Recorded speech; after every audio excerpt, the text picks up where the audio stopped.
Have you ever stopped to think how something can be in two places at once, or how two particles can stay linked even when separated by light years? Tonight, we're exploring the quiet strangeness beneath reality, the world that makes everything possible. Welcome to The Sleepy Scientist. This channel is all about calm curiosity, where you can learn something new about the universe without rushing through it. I'd love to know where you're watching from and what time it is where you are. It's always fascinating to see how far these quiet journeys reach. If you enjoy peaceful explorations of science, please give the video a like and consider subscribing. It really helps. And to those already subscribed, thank you.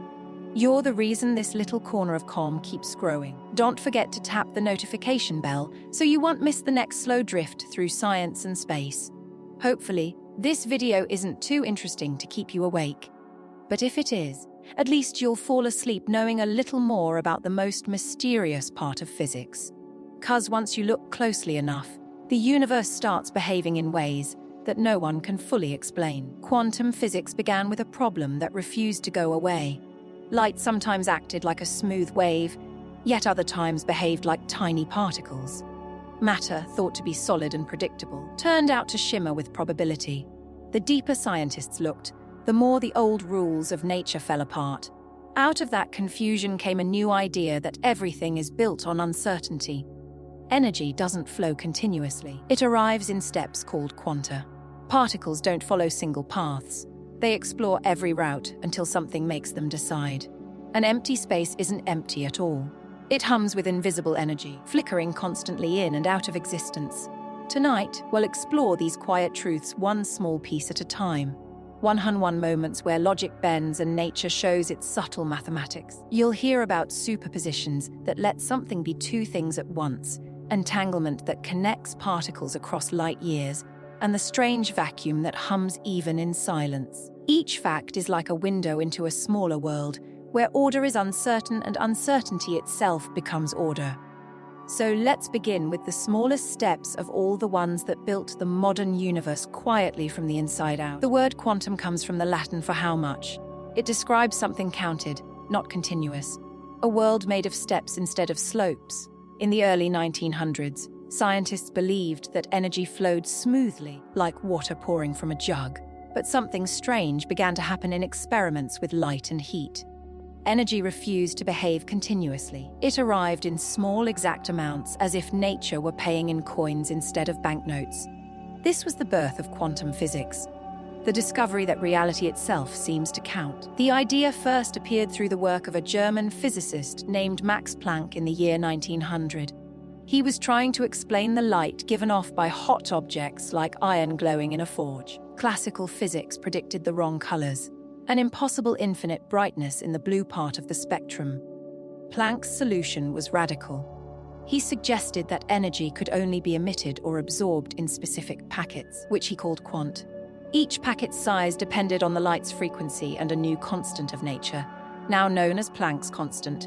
It's roughly 6.61034 joule-seconds, an unimaginably small number. Yet it sets the rhythm for everything that happens at the atomic scale. At that level, the world begins to blur. Particles are no longer tiny billiard balls bouncing predictably along neat paths. Instead, they behave like waves of possibility, spread out over space, overlapping and interfering like ripples on water. When you imagine an electron inside an atom, it's not whirling in a perfect orbit like a miniature planet. It exists as a cloud of probability, a fuzzy region where it's likely to be found. The boundary between particle and wave becomes more like a mood than a rule. This was a staggering shift. For centuries, scientists had sought certainty, precise laws, definite locations, and predictable outcomes. Quantum physics replaced that comfort with probability. It doesn't tell you exactly where a particle will land, only the odds of finding it in each possible place. That might sound like a step backward, but it's actually a more powerful way of describing nature. Where classical physics fails at the extremes inside atoms, near the speed of light or at subatomic distances, quantum physics shines with uncanny accuracy. Even the concept of an event changes meaning at these scales. A photon doesn't travel like a marble rolling across a table. It travels like a story being told many ways at once. Every possible route from point A to point B contributes to the final outcome. Each path adds a tiny wave that can reinforce or cancel the others. The result is a delicate interference pattern, a record of all the possibilities that could have happened but didn't. This is why the quantum world feels both ghostly and precise at the same time. Planck's constant sets the stage for this behavior. It's the measure of how grainy reality is. The smallest tick on nature's clock. If it was 0, everything would behave classically. Energy levels in atoms come in steps, not slopes. Electrons jump between them rather than sliding gradually. This jumpiness is what produces the sharp colors in neon lights and the precise lines in atomic spectra, the fingerprints of elements. Without Planck's constant, there would be no chemistry as we know it, no solid matter, no structure at all. When quantum theory first emerged, many physicists resisted it. The idea that energy and matter could exist in such discrete probabilistic ways seemed almost mystical. But experiment after experiment confirmed it. Light behaved as both a wave and a stream of particles. Electrons interfered with themselves as if they were spread out yet struck detectors one at a time. The mathematics of quantum mechanics developed by minds like Schrödinger, Heisenberg, and Dirac proved not only successful but indispensable. It predicted the behavior of atoms, explained the periodic table, and laid the foundation for technologies that shape our modern world. It's easy to think of probability as a sign of ignorance, as if the universe knows the answer, and we simply don't. But quantum probability is deeper than that. It's built into the nature of things. Reality doesn't choose an outcome until it must. And even then, it seems to choose randomly according to mathematical rules that never miss. This randomness isn't chaotic. It's statistical harmony, the kind that makes lasers coherent, transistors function, and the stars themselves shine. Planck could not have known how far his simple formula would reach. What began as an attempt to fix a color problem in glowing metal became the foundation for all of modern physics. His constant is now woven into equations describing everything from semiconductors to black holes. It marks the border between the classical and the quantum, between the smooth and the stepped, between the predictable and the strange. At the tiniest scales, nothing is perfectly still. Even in absolute darkness and cold, energy flickers. Empty space is alive with uncertainty. Particles appear and vanish. Fields vibrate faintly. And everything is built from these subtle oscillations. It's a world that can't be seen directly. Yet it's the scaffolding on which everything else stands. Quantum theory, for all its weirdness, remains our most successful description of nature. Every test, every measurement, every prediction has confirmed its accuracy to an astonishing degree, often to better than 1 part in a billion. Airplanes fly, phones work, and MRI scanners produce images, all thanks to the same tiny constant that Max Planck introduced more than a century ago. At its heart, quantum physics tells us something profound. The universe isn't a fixed machine grinding forward in perfect order. It's a set of probabilities waiting to unfold. Energy comes in steps. Outcomes arrive by chance, and certainty is a luxury that only exists at human scale. Beneath the everyday world lies a quiet sea of numbers and waves, an ocean where every event begins as a question, not an answer. The quantum world reminds us that even the smallest things matter. A constant so small it seems meaningless ends up governing everything. The color of stars, the chemistry of life, the rhythm of the cosmos. From these tiny beginnings, the structure of the universe emerges, not as a solid block of certainty, but as a shimmering pattern of possibilities. Light has always been a shapeshifter. Sometimes it behaves like a gentle wave spreading out and interfering with itself, curling around obstacles and bending through glass. At other times, it arrives in sudden sparks, tiny bursts of energy called photons, each one delivering a single precise punch of light. For centuries, scientists argued over which version was real. Was light made of tiny particles or a wave spreading through space? Around the 17th century, Isaac Newton believed light was made of tiny particles he called corpuscles. Around the same time, Christian Huygens imagined light as a wave spreading through space. Both were partly right and partly wrong. 200 years later, experiments by Thomas Young settled the argument, at least temporarily, in favor of waves. When light passed through 2 thin slits, it created a pattern of bright and dark bands on a screen, proof of interference. Each wave from one slit combined with the wave from the other, adding and cancelling in rhythmic order. It was elegant, undeniable, and very wave-like. But then came something stranger. In 1905, Albert Einstein explained the photoelectric effect, why shining light on metal could eject electrons from its surface. Classical wave theory predicted that brighter light carrying more energy should always release more electrons regardless of color. Yet, experiments showed that color mattered. Only light above a certain frequency could knock electrons free. Einstein proposed that light's energy comes in discrete packets, each one carrying a single quantum of energy. These packets were later called photons, and they behave like particles. A dim blue light could eject electrons while an intense red light could not, because each blue photon carried more energy than each red one. From that moment, light's dual nature became impossible to ignore. When we measure it one way, we find waves smooth, continuous, and spread out. When we measure it another way, we find particles countable, localized, and discrete. It's as if light waits to decide what it wants to be until someone checks. The double-slit experiment illustrates this duality better than anything else in science. If light passes through two slits, and we do not observe which slit it goes through, we get a pattern of interference, a signature of waves overlapping. But if we set up detectors to watch which slit each photon travels through, the pattern disappears. Instead of soft fringes, we get two solid bars like bullets striking a wall. The mere act of observation changes the outcome. When performed with single photons, the experiment becomes even more mysterious. Each photon seems to go through both slits at once, interfering with itself. Yet, when it lands, it makes a single dot, as if it were a particle choosing one path. Over time, those dots build the same interference pattern that waves produce. One photon at a time, nature paints a picture of duality. Electrons, too, reveal this strange behavior. They are matter, not light. It's impossible to ignore. When we measure something one way, we find waves smooth, continuous, and spread out. When we measure it another way, we find particles countable, localized, and discrete. It's as if light waits to decide what it wants to be until someone checks. The double-slit experiment illustrates this duality better than anything else in science. If light passes through two slits, and we do not observe which slit it goes through, we get a pattern of interference, a signature of waves overlapping. But if we set up detectors to watch which slit each photon travels through, the pattern disappears. Instead of soft fringes, we get two solid bars like bullets striking a wall. The mere act of observation changes the outcome.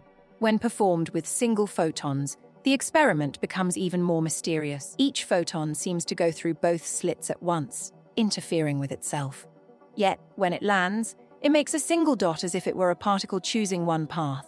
Over time, those dots build the same interference pattern that waves produce. One photon at a time, nature paints a picture of duality. Electrons, too, reveal this strange behavior. They are matter, not light, tiny particles that make up atoms with measurable mass and charge. Yet, when scientists fire electrons through the same double slits, they create identical interference patterns. Each electron behaves like a spread-out wave, exploring multiple paths before being detected as a single point. The line between energy and matter begins to blur. Everything, it turns out, has a wavelength, even you, though yours is far too tiny to notice. This wave nature of matter was formally described by Louis de Broglie in 1924. He proposed that every particle from electrons to baseballs has an associated wavelength determined by its momentum. The smaller and faster the particle, the shorter its wavelength. This bold idea was confirmed only a few years later when scientists observed diffraction patterns from beams of electrons bouncing off crystals. The same way X-rays, which are light waves, scatter. Matter was officially wave-like too. So what exactly is waving? Not a physical medium like water or air, but a probability field, a mathematical wave describing the chances of finding a particle in each place. This wave doesn't carry energy the way a ripple on a pond does. It carries information about possibilities. Before a measurement, an electron exists in many locations at once, weighted by the amplitude of its wave. After measurement, one location becomes real, and the rest vanish like unchosen paths in a story. The more physicists studied this behavior, the more they realized that insisting on a single picture, either wave or particle, was missing the point. Reality at the quantum level isn't one thing or the other. It's something deeper that only appears as one or the other when observed. The mathematics of quantum mechanics holds both views without contradiction. The wave function, a complex mathematical object, describes the full spread of possibilities. When squared, it gives probabilities, the bridge between the unseen and the measurable. This duality challenges our intuition, but it's what makes quantum theory so powerful. It explains why electrons orbit atoms in stable clouds rather than collapsing into the nucleus, why lasers emit pure beams of light, and why superconductors can carry current with zero resistance.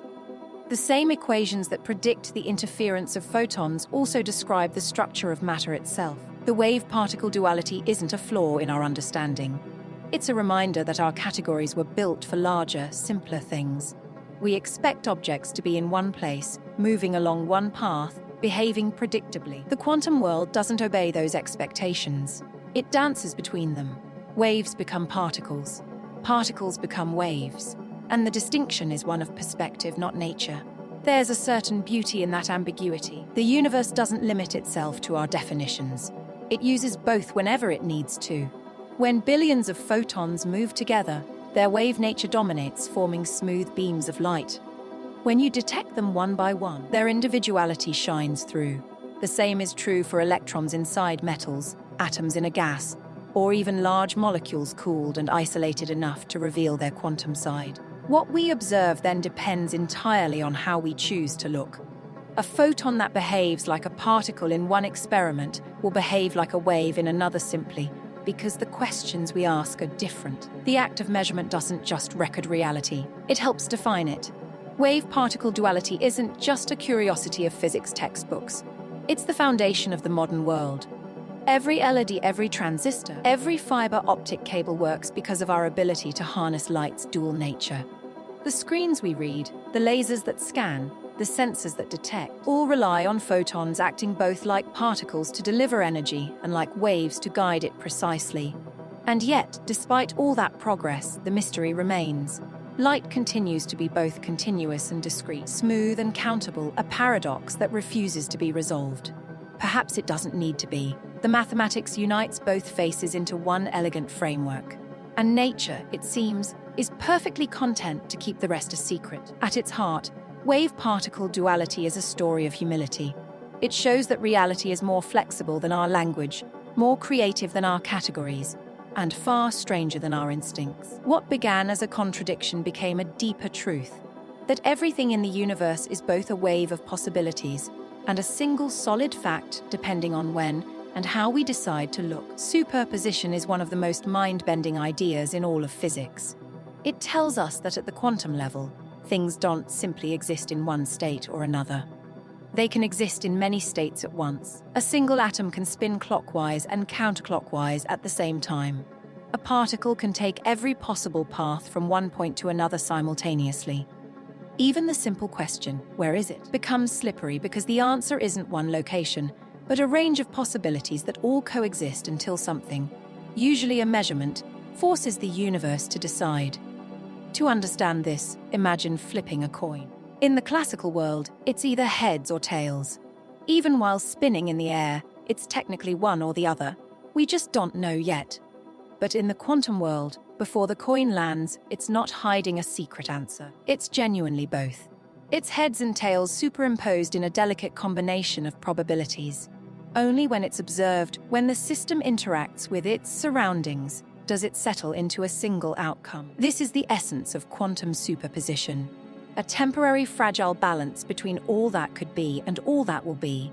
Erwin Schrödinger famously illustrated this idea with a cat that's both alive and dead. His thought experiment wasn't meant to be taken literally. No one expects a real cat to hover between life and death. It was meant to show how absurd the rules of the quantum world can seem when scaled up to human size. Inside the box, the cat's fate depends on a quantum event, say the decay of a single atom. Before anyone looks, the atom is both decayed and undead. So the cat is both alive and dead. Only when the box is opened and the system observed does the wave function collapse, selecting one outcome over the other. Schrödinger's cat isn't a creature of horror. It's a reminder of how quantum possibilities fade into classical reality when observed. This idea that reality exists in a cloud of overlapping possibilities may sound abstract, but it's the foundation of modern technology. Every quantum computer, for example, is built on superposition. A classical bit can be either 0 or 1, but a quantum bit or qubit can be both 0 and 1 at once held in superposition. That allows quantum computers to process vast numbers of possibilities simultaneously, exploring a landscape of solutions in parallel. It's like trying every combination of a lock at the same time instead of one by one. Superposition isn't just about existing in two states. It's about how those states combine. Each state carries a phase, a kind of hidden rhythm that determines how it will interfere with others. When waves overlap, their phases can add together to create bright spots or cancel each other to create darkness. Quantum systems behave the same way. The probabilities interfere with one another, amplifying some outcomes while erasing others. This is what gives rise to interference patterns in experiments like the double-slit, where even single particles seem to know about paths they didn't take. These patterns are the fingerprints of superposition. They show that nature doesn't choose a path until it must, and even then, its choice follows the rules of interference. The bright fringes where waves align and the dark gaps where they cancel aren't random. They're precise records of how possibilities interacted before one became real. I made you one, the universe whispers a secret, a delicate dance of possibility that defies our everyday understanding. It's a truth revealed in the smallest of realms, a realm where things aren't always as they seem. Erwin Schrödinger, with his infamous cat, wasn't attempting to describe a horrifying experiment. He was trying to illustrate the astonishing strangeness of the quantum world, a world where a single particle can exist in multiple states simultaneously, a concept that stretches the boundaries of our intuition. The thought experiment isn't about a literal cat trapped in a box, it's a metaphor, a way to grasp how reality might behave at the most fundamental level. Inside that box, the cat's fate rests on a quantum event, the decay of a single atom. Before anyone opens the box, that atom exists in a state of superposition, meaning it's both decayed and not decayed at the same time. The cat, consequently, exists in a state of being both alive and dead, until the observation forces it to collapse into one definitive state. The shredded remains of the cat aren't a creature of horror, they're a poignant reminder that the rules of the quantum world seem absurd when scaled up to human size. This initial exploration highlights a core concept: reality doesn't necessarily have a fixed state until it's observed. Superposition, at its heart, is about the potentiality inherent in the universe. It's not about indecision, not about a particle that's simply unsure of what to do.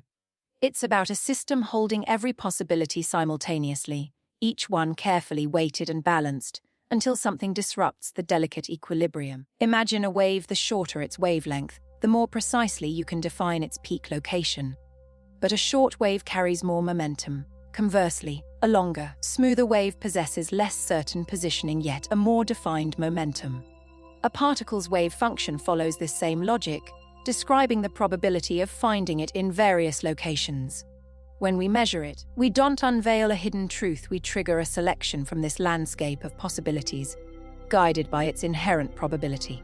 The mathematics of superposition, developed in the 1920s by physicists like Schrödinger and Dirac, predict outcomes with such accuracy, confirmed in experiments to 1 part in trillion, that it forms the bedrock of modern technologies.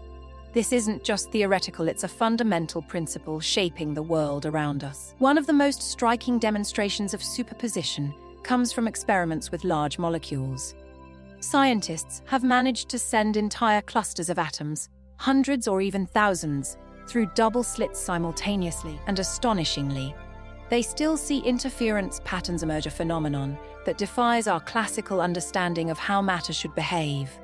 This means that even these complex systems can exist in overlapping states, like a single object seemingly walking down 2 corridors at once.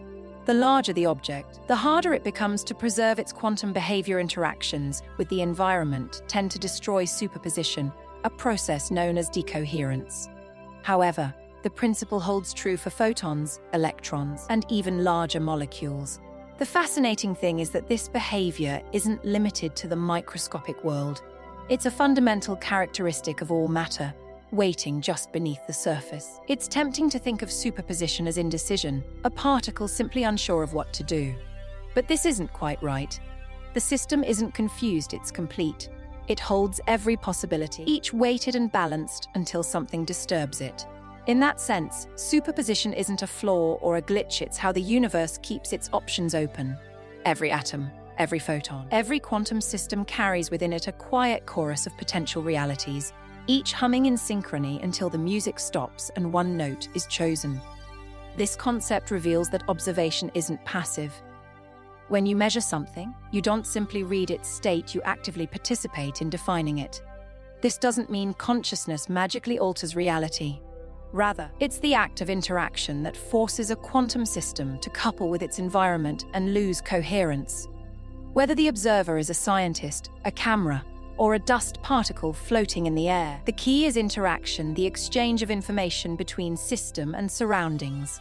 The moment that happens, the delicate balance of superposition collapses, and the world resolves into a single, defined story. Despite decades of research, no one fully agrees on what collapse truly means, a persistent debate at the forefront of quantum physics. Some interpretations suggest it's an illusion, that all possible outcomes happen simultaneously in separate branches of the universe. Others claim the wave function doesn't collapse at all, merely evolving into an entangled web where every observer sees a consistent slice of reality. Whatever the interpretation, the practical results remain consistent. Superposition exists, and its effects can be measured, predicted, and used. Without superposition, the world would lose its shimmer. Lasers wouldn't amplify light, so perfectly atoms wouldn't form stable bonds, and the colors of matter would fade into dull monotony. The reason electrons settle into their specific shells around a nucleus rather than crashing into it is because they exist in standing wave superposition patterns of probability that keep them suspended in harmony. Even the photosynthesis that powers plants depends on quantum superposition, as energy finds the most efficient path through molecular networks by exploring many routes at once. When viewed this way, superposition isn't a curiosity, it's the hidden grammar of the universe. It's what allows reality to be flexible, adaptable, and surprisingly efficient. The classical world we live in, with its solid tables and predictable weather, is built on a foundation that's anything but solid. Beneath every certainty lies a sea of overlapping possibilities, constantly interacting, constantly shaping what comes next. At the quantum level, the world doesn't wait for permission to explore, it simply does. It holds every outcome in parallel until the moment it must choose. And when it finally does, that choice becomes the reality we know. Superposition isn't about confusion, it's about creativity. It's the universe keeping every door open until one must close, and even then, leaving the faint memory of all the others that could have been. The quantum world is full of surprises, but perhaps none is more fundamental and misunderstood than uncertainty. In everyday life, uncertainty feels like ignorance if you don't know where your keys are. It's not because their position is unknowable, it's because you haven't looked hard enough. But in quantum mechanics, uncertainty isn't a matter of poor eyesight or bad equipment, it's woven into the very fabric of reality. Nature doesn't simply hide information from us. In some cases, that information doesn't even exist until we look for it. This principle was first clearly stated by Werner Heisenberg in 1927 and is now known as the Heisenberg uncertainty principle. It says that for certain pairs of properties a particle's position and its momentum, you can never know both with perfect precision at the same time. The tighter you pin down one, the fuzzier the other becomes. This isn't a problem with your tools, it's a built-in feature of how the universe operates on small scales. One of the most fascinating consequences of uncertainty is that it redefines what reality means. In classical physics, everything has definite properties whether or not we observe them. In quantum mechanics, many of those properties simply don't exist until they're measured. The particle doesn't secretly have a precise position and momentum waiting to be revealed, it genuinely lacks them until the act of measurement forces it to take on specific values. Observation doesn't just inform, it participates. This once unsettled even the pioneers of physics. Albert Einstein famously resisted the idea, insisting that God does not play dice. To him, uncertainty felt like an incomplete picture, a sign that quantum theory was missing something deeper and more deterministic. But decades of experiments have consistently shown that uncertainty isn't a symptom of ignorance, it's the universe's own handwriting. It's natural grammar for describing the very small. The principle holds true for energy and time.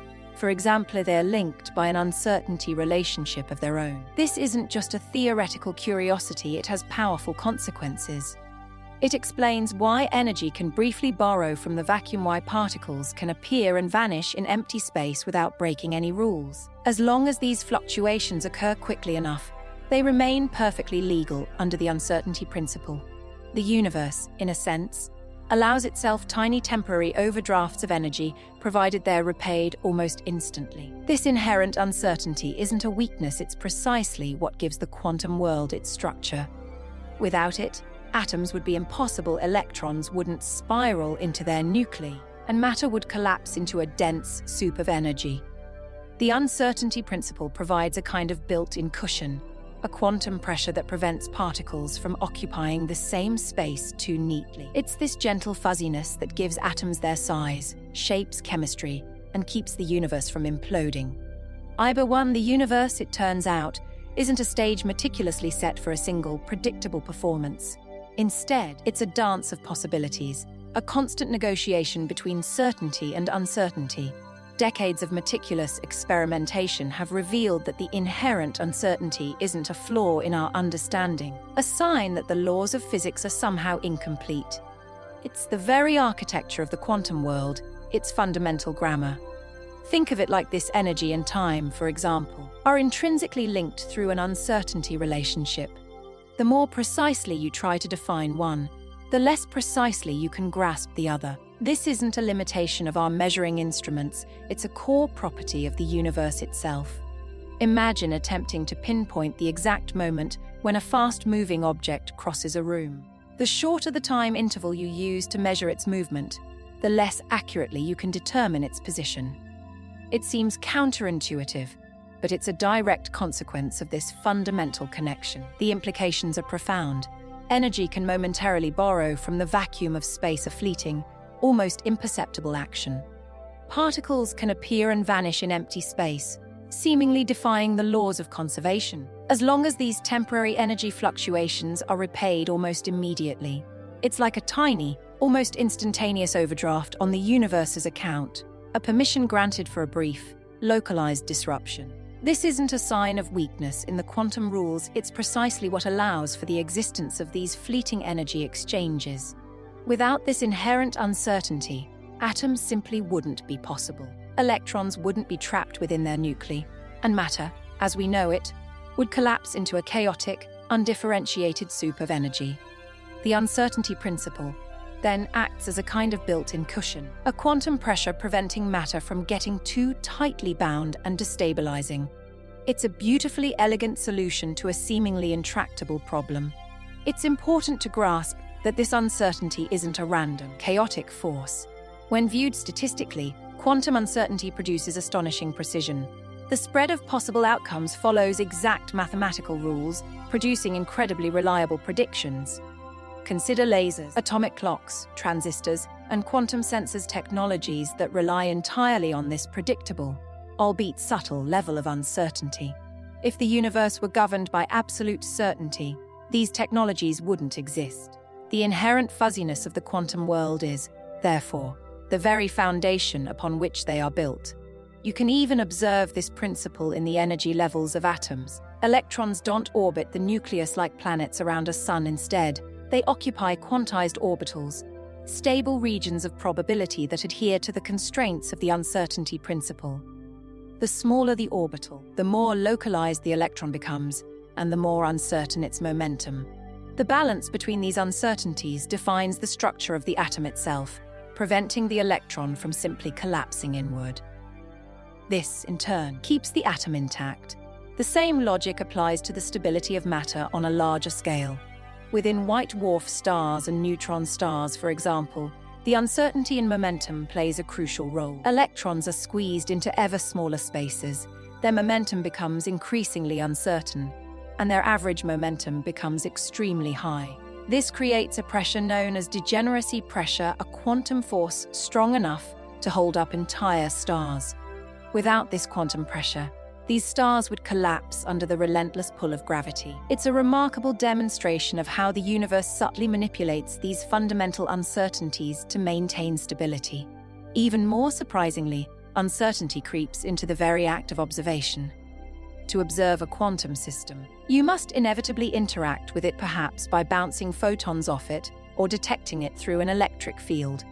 However, every photon that touches an electron imparts a tiny amount of energy and momentum, subtly altering the system in the process. The observer becomes inextricably linked to the observed, their fates intertwined. This isn't a simple matter of clumsiness or technological limitations. It's a fundamental characteristic of the universe. Consider Albert Einstein, a giant of physics, who famously resisted the notion that nature might be inherently random. He famously declared, "God does not play dice." To Einstein, quantum mechanics, with its probabilistic descriptions, felt incomplete. He believed that there must be hidden variables, unseen factors, that governed the behavior of particles, restoring a deterministic order to the universe. But decades of rigorous experimentation have repeatedly demonstrated that Einstein's hope was unfounded. The randomness isn't simply a matter of our ignorance, it's a genuine and irreducible property of the quantum world. The universe does, in fact, play dice, but with a consistency that is utterly astonishing.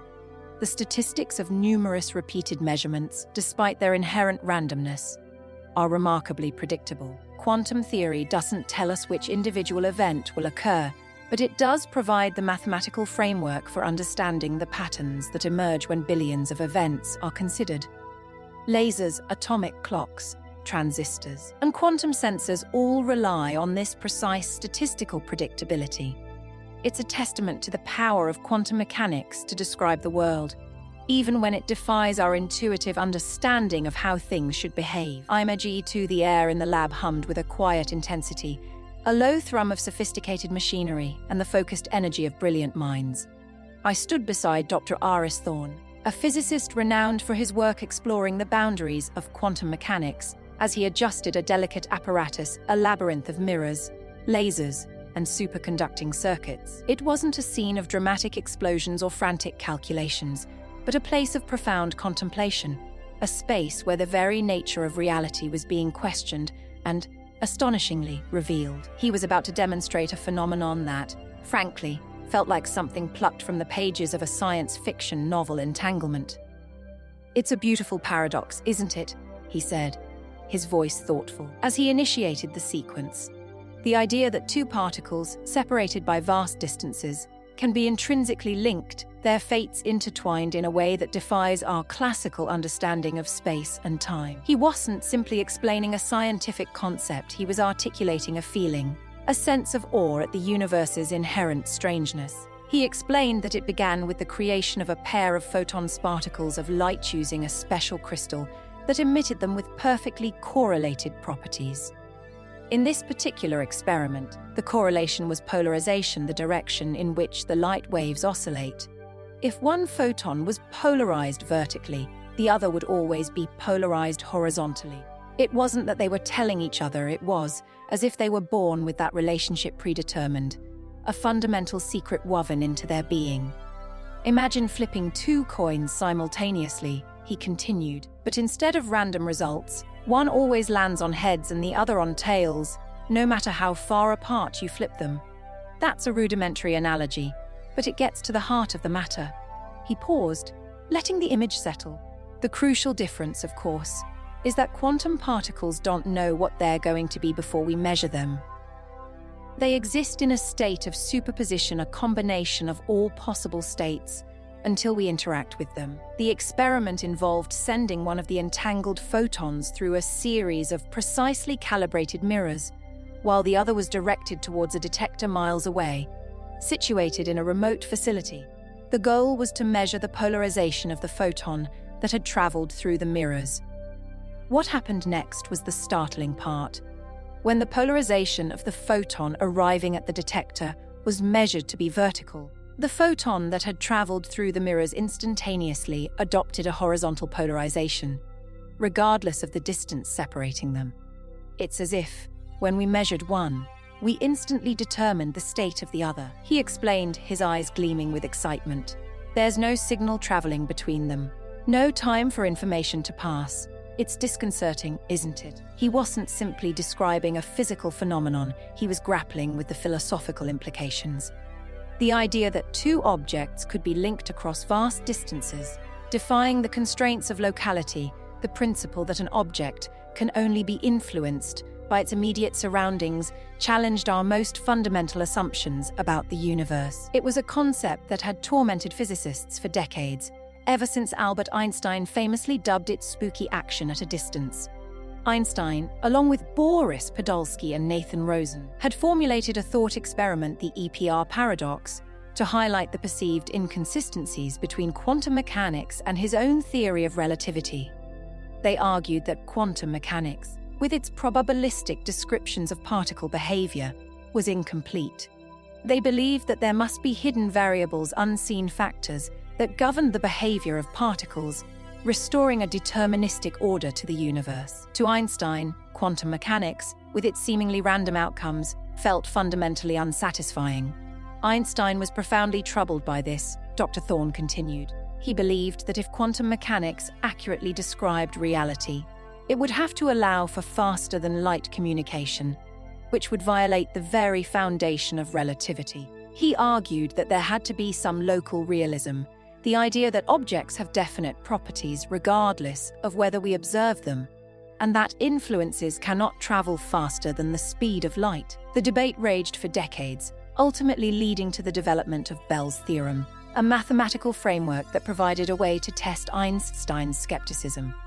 John Stuart Bell, an Irish physicist, devised a set of inequalities that could be used to determine whether hidden variables were responsible for the correlations observed in quantum experiments. Bell's theorem essentially provided a way to prove or disprove Einstein's hypothesis, Dr. Thorne explained. The key is that it established a limit on the strength of correlations that could be observed if local hidden variables were at play.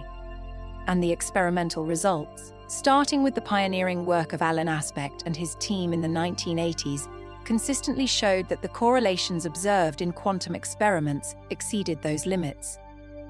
This meant that the universe, at its deepest level, was indeed non-local.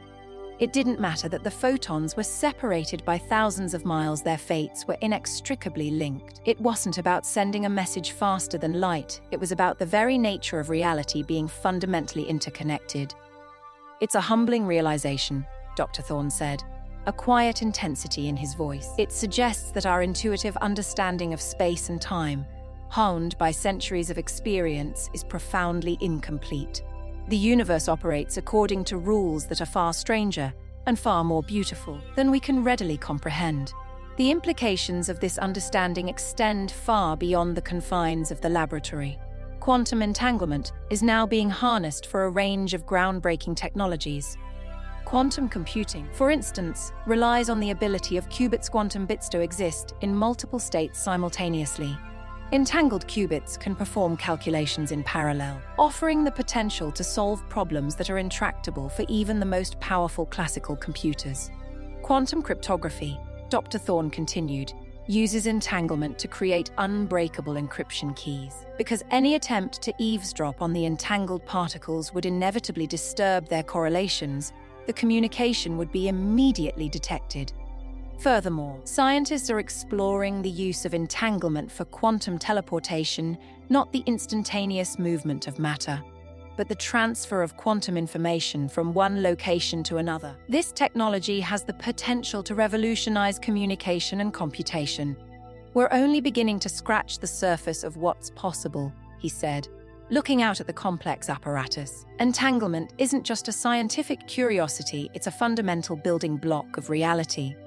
It's a testament to the fact that the universe is far more interconnected and mysterious than we ever imagined. As the experiment concluded and the data began to flow onto the monitors, I realized that Dr. Thorne wasn't just a physicist demonstrating a scientific phenomenon. He was a conduit to a deeper understanding of the cosmos, a guide through the labyrinth of quantum mechanics, revealing the profound and often unsettling truths about the nature of existence. The spooky action at a distance wasn't frightening, it was exhilarating, a reminder that the universe is, at its heart, an adventure of boundless possibility, inviting us to question, explore, and marvel at its infinite wonders. The conversation between reality and observation never truly ends. It continues with every measurement, every interaction, every moment of connection in a universe governed by entanglement.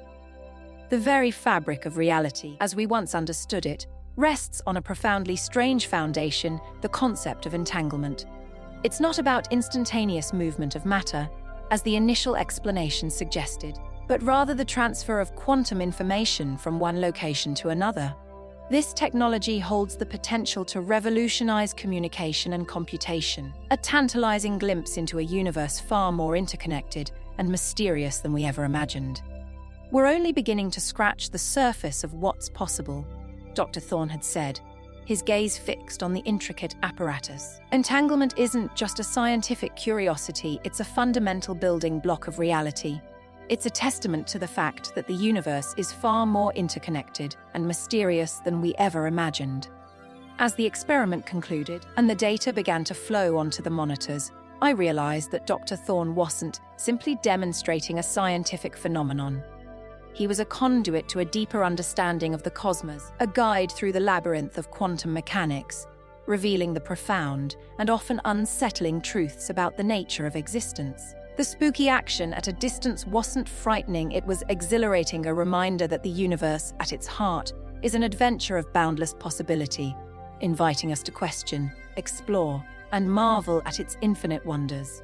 The conversation between reality and observation never truly ends, it continues with every measurement, every interaction, every moment of connection in a universe governed by entanglement. The fundamental building blocks of this reality are, surprisingly, governed by rules that defy our everyday intuition. Ordinary bits store information as zeros and ones, representing distinct states of on or off. But quantum bits, or qubits, exist in a superposed state, a combination of both at the same time. This is where entanglement comes in, linking qubits together so that operations on one instantaneously affect the probabilities of others, enabling patterns of computation impossible for classical machines. It's this interdependence, the subtle dance of correlated states, that gives quantum computers their extraordinary potential power. Even the emerging field of quantum teleportation utilizes entanglement to transfer the state of one particle to another across space. This doesn't mean matter itself is sent, only the quantum information that defines it. By using a shared entangled pair and a few bits of classical communication, scientists can recreate an exact copy of a quantum state at a distant location.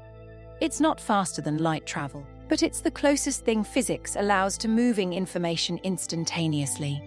This ability to transfer information without transmitting the physical particle itself is a cornerstone of what makes entanglement so remarkable. However, it's crucial to understand that entanglement doesn't violate the laws of physics, particularly the speed of light. The information transfer is not a signal, it's the correlation between the entangled particles that's instantly revealed when a measurement is made. Think of it like this: you have two coins, one silver and one gold, placed in separate boxes. You send one box to a friend across the country. When you open your box and find the silver coin, you instantly know your friend has the gold coin, regardless of the distance. The knowledge wasn't transmitted, it was revealed by the correlation.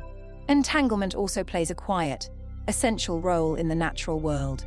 In photosynthesis, for instance, it may help plants transfer energy with near-perfect efficiency by keeping multiple molecular pathways correlated.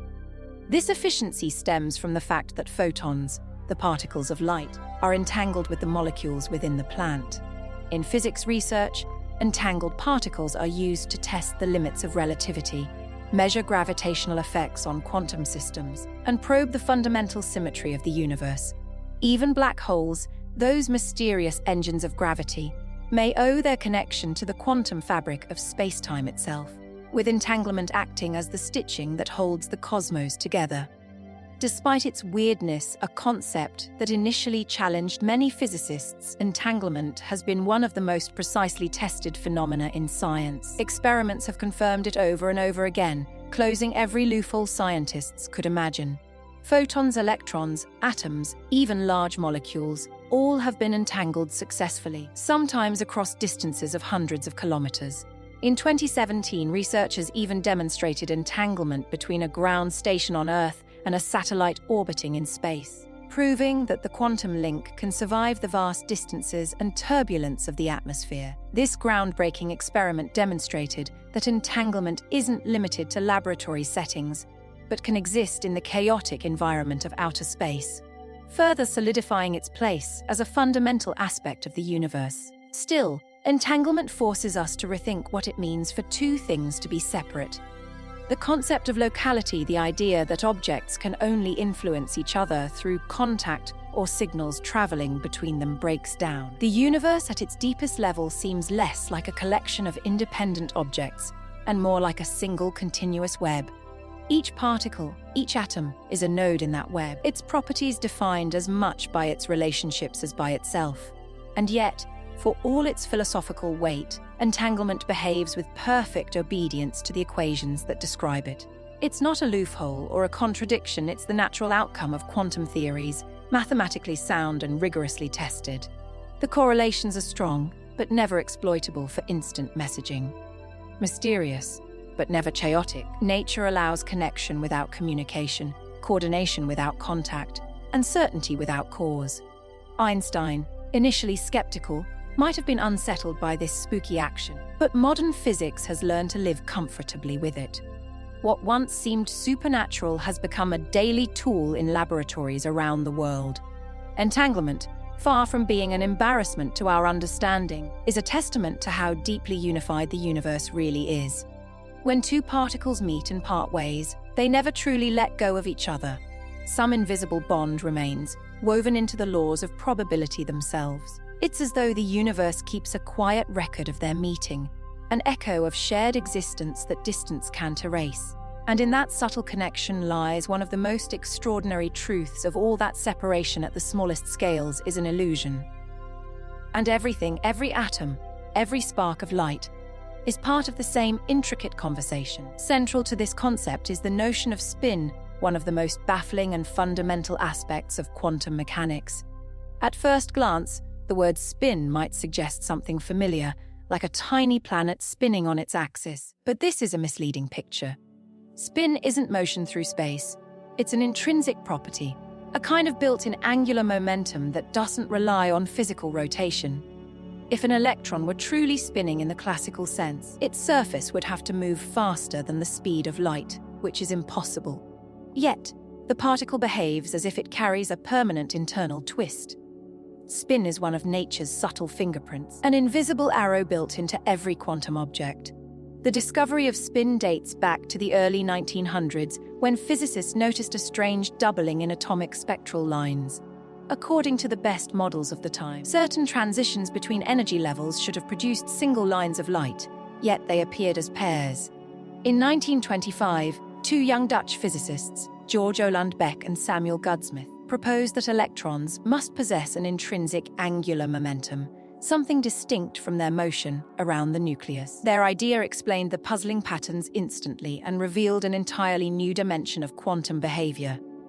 Unlike ordinary angular momentum, which can take on any value depending on how fast or slow an object rotates, quantum spin comes in discrete chunks. Electrons, protons, and neutrons each have a spin of 12, while photons, gluons, and other force-carrying particles have integer spin, such as 1 or 2. This difference divides the universe into two great families: fermions, which have half-integer spin and make up matter, and bosons, which have integer spin and carry the forces that act between particles. Spin also comes with a curious rule: when you rotate an ordinary object by 360, it looks the same as before. But rotate an electron's quantum state by 360, and it doesn't come back to its original form. Only after a full 720 rotation does it return to its starting condition. It's a bizarre property that defies classical logic, but it's been verified in countless experiments. This strange two-turn symmetry lies at the heart of the mathematics, describing all fermions. One of the most elegant demonstrations of spin came from the Stern-Gerlach experiment in 1922. Otto Stern and Walter Gerlach sent a beam of silver atoms through a non-uniform magnetic field. Classical physics predicted that the atoms, tiny magnetic moments would orient randomly, producing a continuous smear on the detector. Instead, the beam split cleanly into two distinct spots. The silver atoms, each containing a single unpaired electron, had only two possible orientations of spin up or down, nothing in between. This result shocked the scientific community. It showed that spin, like so many quantum quantities, doesn't vary smoothly, but jumps between fixed states. This two-state nature of spin makes it an ideal candidate for storing information. In fact, modern quantum computers often use the spin of electrons, atomic nuclei, or photons as qubits, the quantum equivalents of bits. A classical bit can be either 0 or 1, but a spin qubit can exist in a superposition of both up and down, vastly expanding the computing landscape. By entangling multiple spins, quantum computers can perform calculations that would take classical machines longer than the age of the universe. Spin also plays a role in magnetism. Every electron acts like a tiny bar magnet because of its spin. In most materials, these little magnetic moments point in random directions, cancelling one another out. But in ferromagnetic substances like iron, cobalt, and nickel, the spins of countless electrons align in the same direction through quantum interactions known as exchange forces. When large regions of aligned spins form, they create magnetic domains. And when those domains line up, we get a magnet strong enough to hold a note to a refrigerator door. That familiar magnetism we experience every day, from compasses to hard drives, is simply quantum spin made visible. The role of spin extends far beyond magnets. It shapes chemistry itself. When two electrons occupy the same orbital in an atom, they must have opposite spins. This rule, the pale exclusion principle, arises directly from the fact that electrons are fermions. No two fermions can share the same quantum state. The exclusion principle explains why atoms have structure, why matter has volume, and why the periodic table exists in its layered form. Without spin, electrons would collapse into the lowest energy level, and all of chemistry would vanish. Spin even plays a role in the light that reaches your eyes. Photons, the carriers of electromagnetic radiation, have a spin of 1. But unlike electrons, their spin aligns with their direction of motion, producing what we call polarization. When you wear polarized sunglasses, you're filtering light based on its spin orientation. This shimmer on the surface of water or the glare from glass disappears because your lenses only allow photons of a certain polarization to pass through. Every time you tilt your head and watch the light change, you're interacting with quantum spin at a macroscopic scale. The Higgs boson, discovered in 2012, has spin 0, giving it a unique ability to endow other particles with mass. The graviton, if it exists, would have spin 2, corresponding to the fabric of space-time itself. Spin is one of those quantum features that hints at the underlying symmetry of the universe. It's connected to the concept of rotational invariance, the idea that the laws of physics don't change when you rotate your frame of reference. Mathematically, this is captured by spinor transformations, which describe how quantum states twist. Spinors are subtle creatures. They carry the memory of rotation, encoding how particles respond to changes in orientation. They're the reason why an electron's wave function needs 2 full turns to come back home. At human scale, spin's effects are invisible, but at quantum scales, they dominate everything. In medical imaging, magnetic resonance imaging, MRI machines exploit the spins of atomic nuclei by aligning them in a magnetic field and then flipping them with radio pulses. MRI scanners create detailed pictures of the human body without a single incision. Each bright pixel in those images comes from nuclei relaxing back into alignment, releasing radio waves that reveal the intricate architecture of life. The universe hums with a quiet, insistent order, a symphony of interactions orchestrated by fundamental forces and the very nature of existence.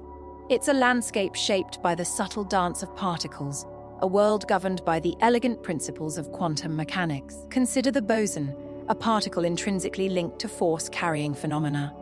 These aren't isolated entities, they are the fundamental messengers, the conduits through which interactions propagate. Photons, the quanta of light, embody this perfectly.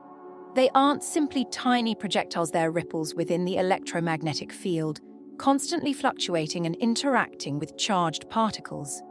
When you strike a tuning fork, the vibration isn't contained within the fork itself, but radiates outwards as a wave. Similarly, A photon isn't a discrete bullet of light, but a localized disturbance in the electromagnetic field. It's this wave-particle duality, the ability to behave as both a wave and a particle, that underpins so much of the universe's behavior. The interplay between bosons and fermions is a cornerstone of reality. Fermions, like electrons and protons, are characterized by their inherent reluctance to share their quantum states.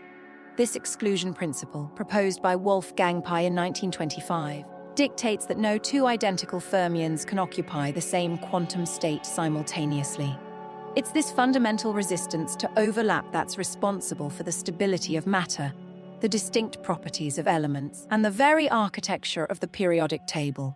The exclusion principle isn't a matter of personality, it's a consequence of the quantum mechanical laws governing particle behavior. This creates a layered structure, shells and subshells around atomic nuclei, dictating how electrons fill available energy levels. The resulting arrangement isn't random, it's a precise and predictable outcome of this principle. Bosons, on the other hand, revel in shared states. Photons, gluons, and the W and Z bosons, carriers of the weak force, happily occupy the same quantum states. This collective behavior leads to remarkable phenomena. The coherent emission of light in a laser, for example, relies entirely on this bosonic tendency. Exciting atoms to emit photons, these photons then resonate with one another, amplifying each other's energy in a perfect, synchronized manner. The creation of a Bose-Einstein condensate offers another striking illustration of this behavior. Cooling a gas of bosonic atoms to near absolute zero, these particles lose their individual identities and collapse into a single quantum state. This collective state exhibits macroscopic quantum effects, where the quantum world becomes visible on a large scale. The existence of these two distinct families, fermions and bosons, is not arbitrary. It's rooted in fundamental differences in their spin properties. Fermions possess half-integer spin values, e.g. 12, while bosons have integer spin values, e.g. 0 or 1. This seemingly small difference in spin dictates their statistical behavior. Fermions adhere to Fermi-Dirac statistics, which prohibit multiple fermions from occupying the same quantum state. Bosons, conversely, obey Bose-Einstein statistics, encouraging them to bunch together in the same state. This fundamental distinction governs the fundamental interaction between particles, a core aspect of the universe's structure. The concept of fields offers a deeper understanding of this interconnectedness. Rather than envisioning particles as localized objects, physicists now consider them as quantized ripples within vast, fundamental fields. These fields permeate all of space, and particles are simply localized disturbances within these fields. The electromagnetic field, for example, carries the force of electromagnetism, and photons are the quantized ripples within this field. Similarly, the strong force, which binds quarks together inside protons and neutrons, is mediated by the gluon field. Even gravity, a force that has long been a mystery, is now thought to be carried by a fundamental field. The graviton, although its existence has yet to be definitively proven.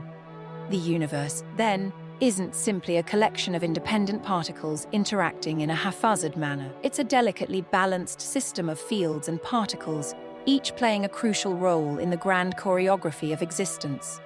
The exclusion principle, the bosonic tendency to congregate, and the concept of fields, these are the fundamental rules that govern this intricate dance. From the light that illuminates our eyes to the magnetic fields that shape the cosmos, everything arises from this underlying unity. The seemingly diverse phenomena we observe, the stability of matter, the behavior of light, the forces that hold the universe together, are all expressions of this same fundamental principle. It's a profound and humbling realization that the universe, in its essence, is a delicate balance between order and chaos, between the reluctance to share and the willing embrace of unity. The universe, it seems, isn't built of separate, isolated pieces interacting haphazardly.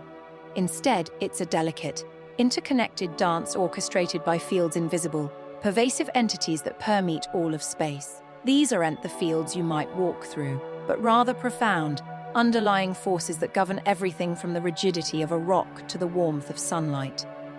Without them, matter as we know it wouldn't exist. The fundamental principle here is a delicate balance, a resistance to sharing, coupled with a willingness to embrace unity.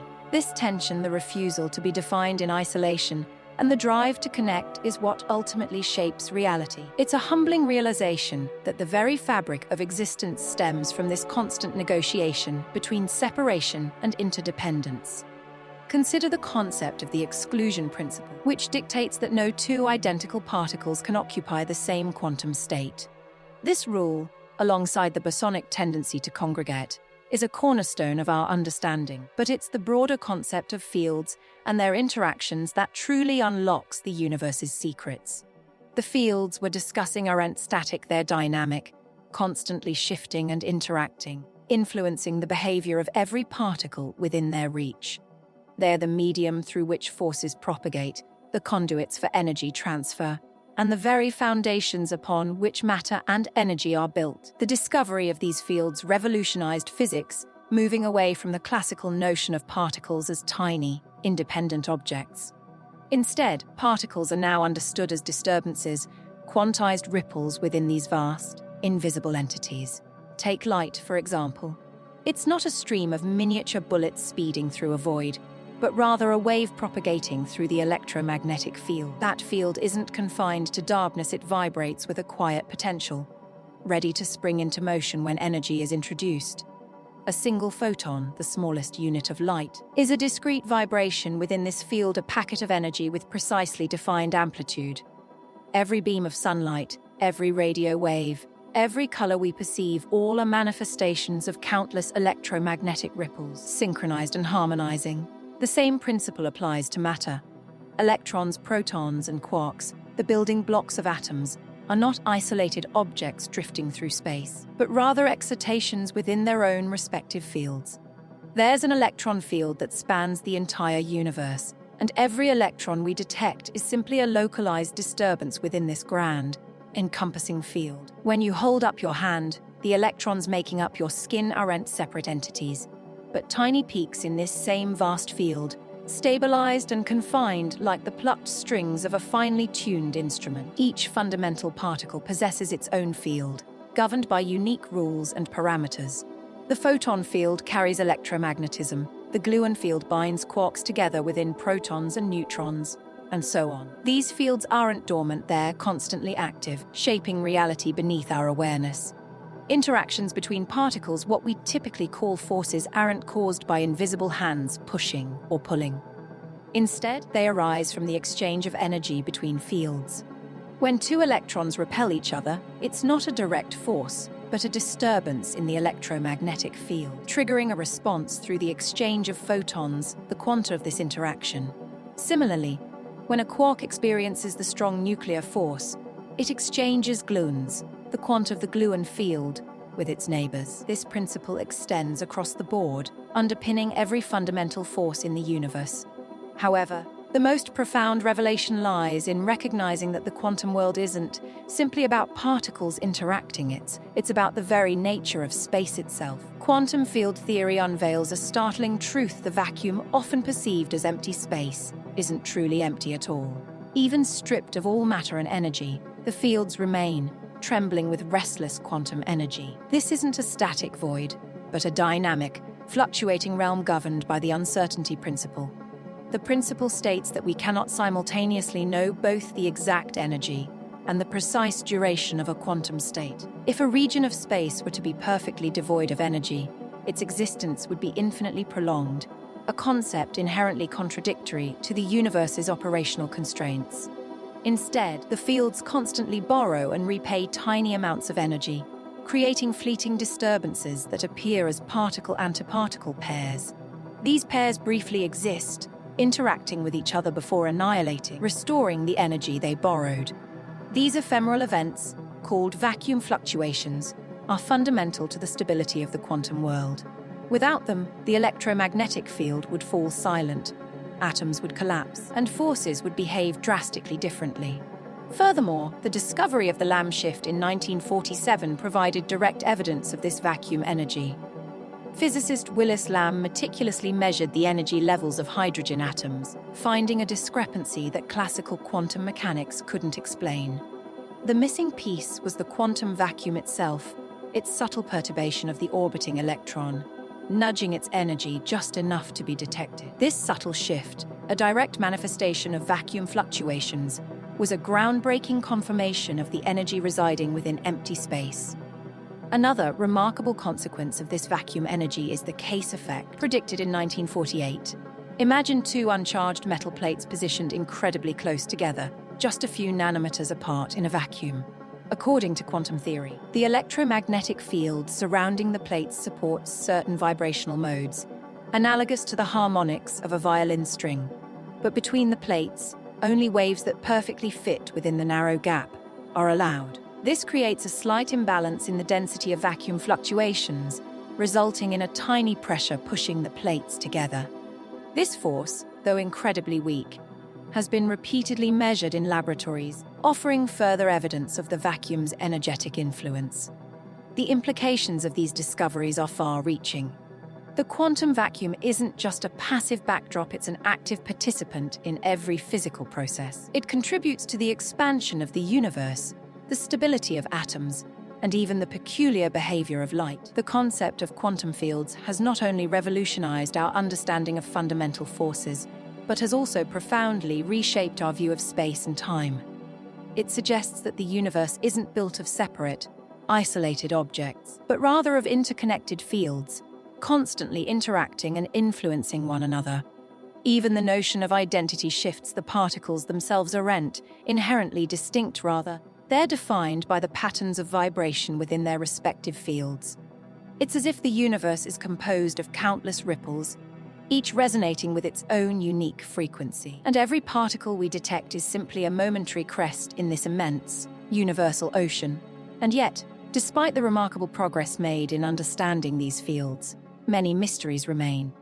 The standard model of particle physics, while extraordinarily successful, doesn't fully explain gravity or the nature of dark matter and dark energy. The quest for a deeper understanding, perhaps through string theory or quantum gravity, represents a continued search for a more fundamental medium, a single, unifying framework that might weave together space, time, matter, and energy into one coherent whole.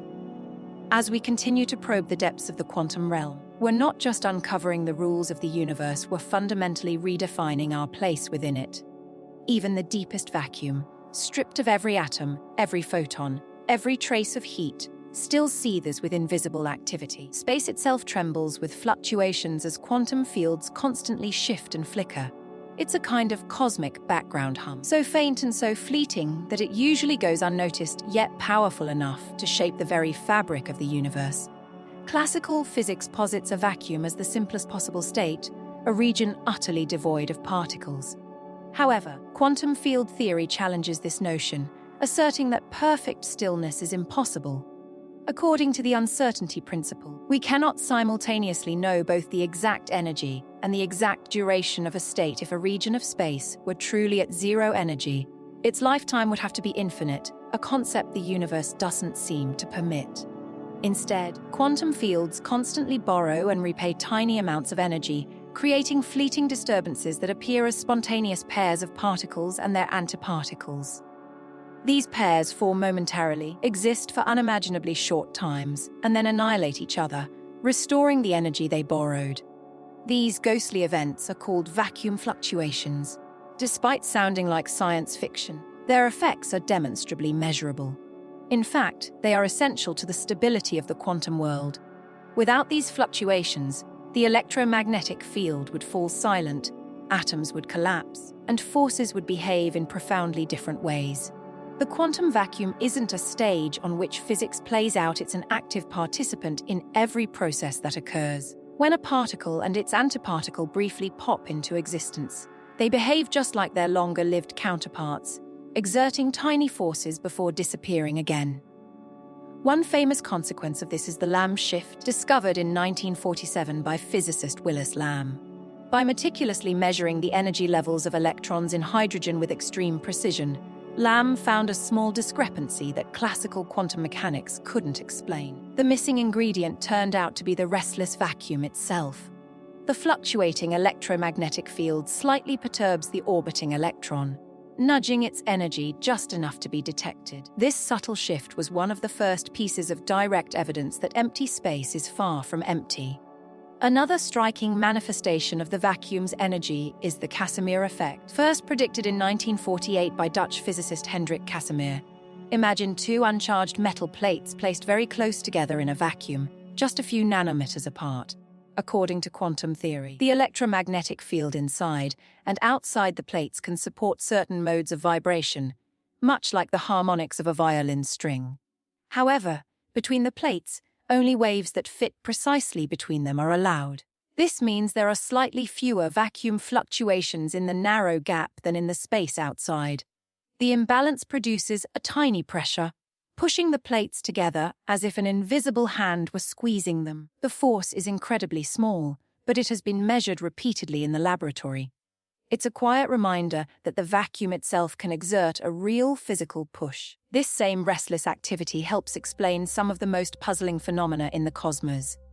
The expansion of the universe, for example, appears to be accelerating, a discovery awarded the Nobel Prize in 2011.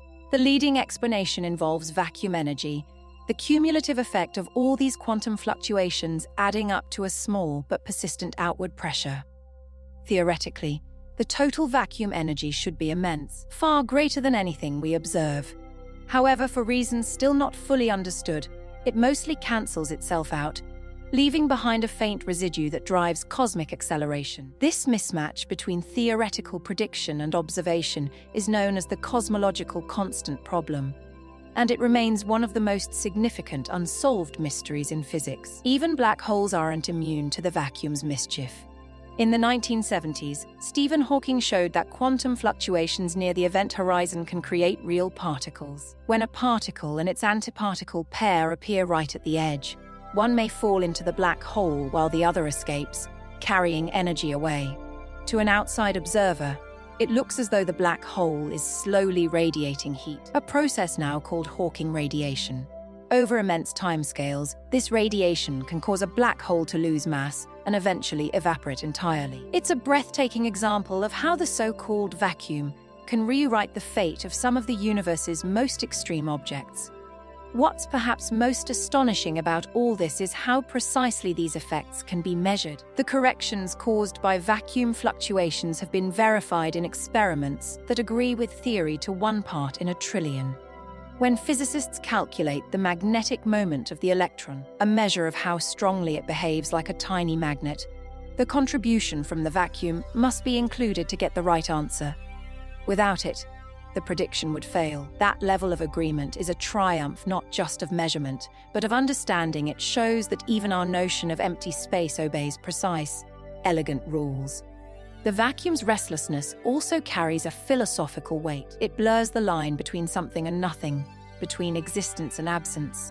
When quantum fields fluctuate, they create a sea of potentiality from which reality continually emerges.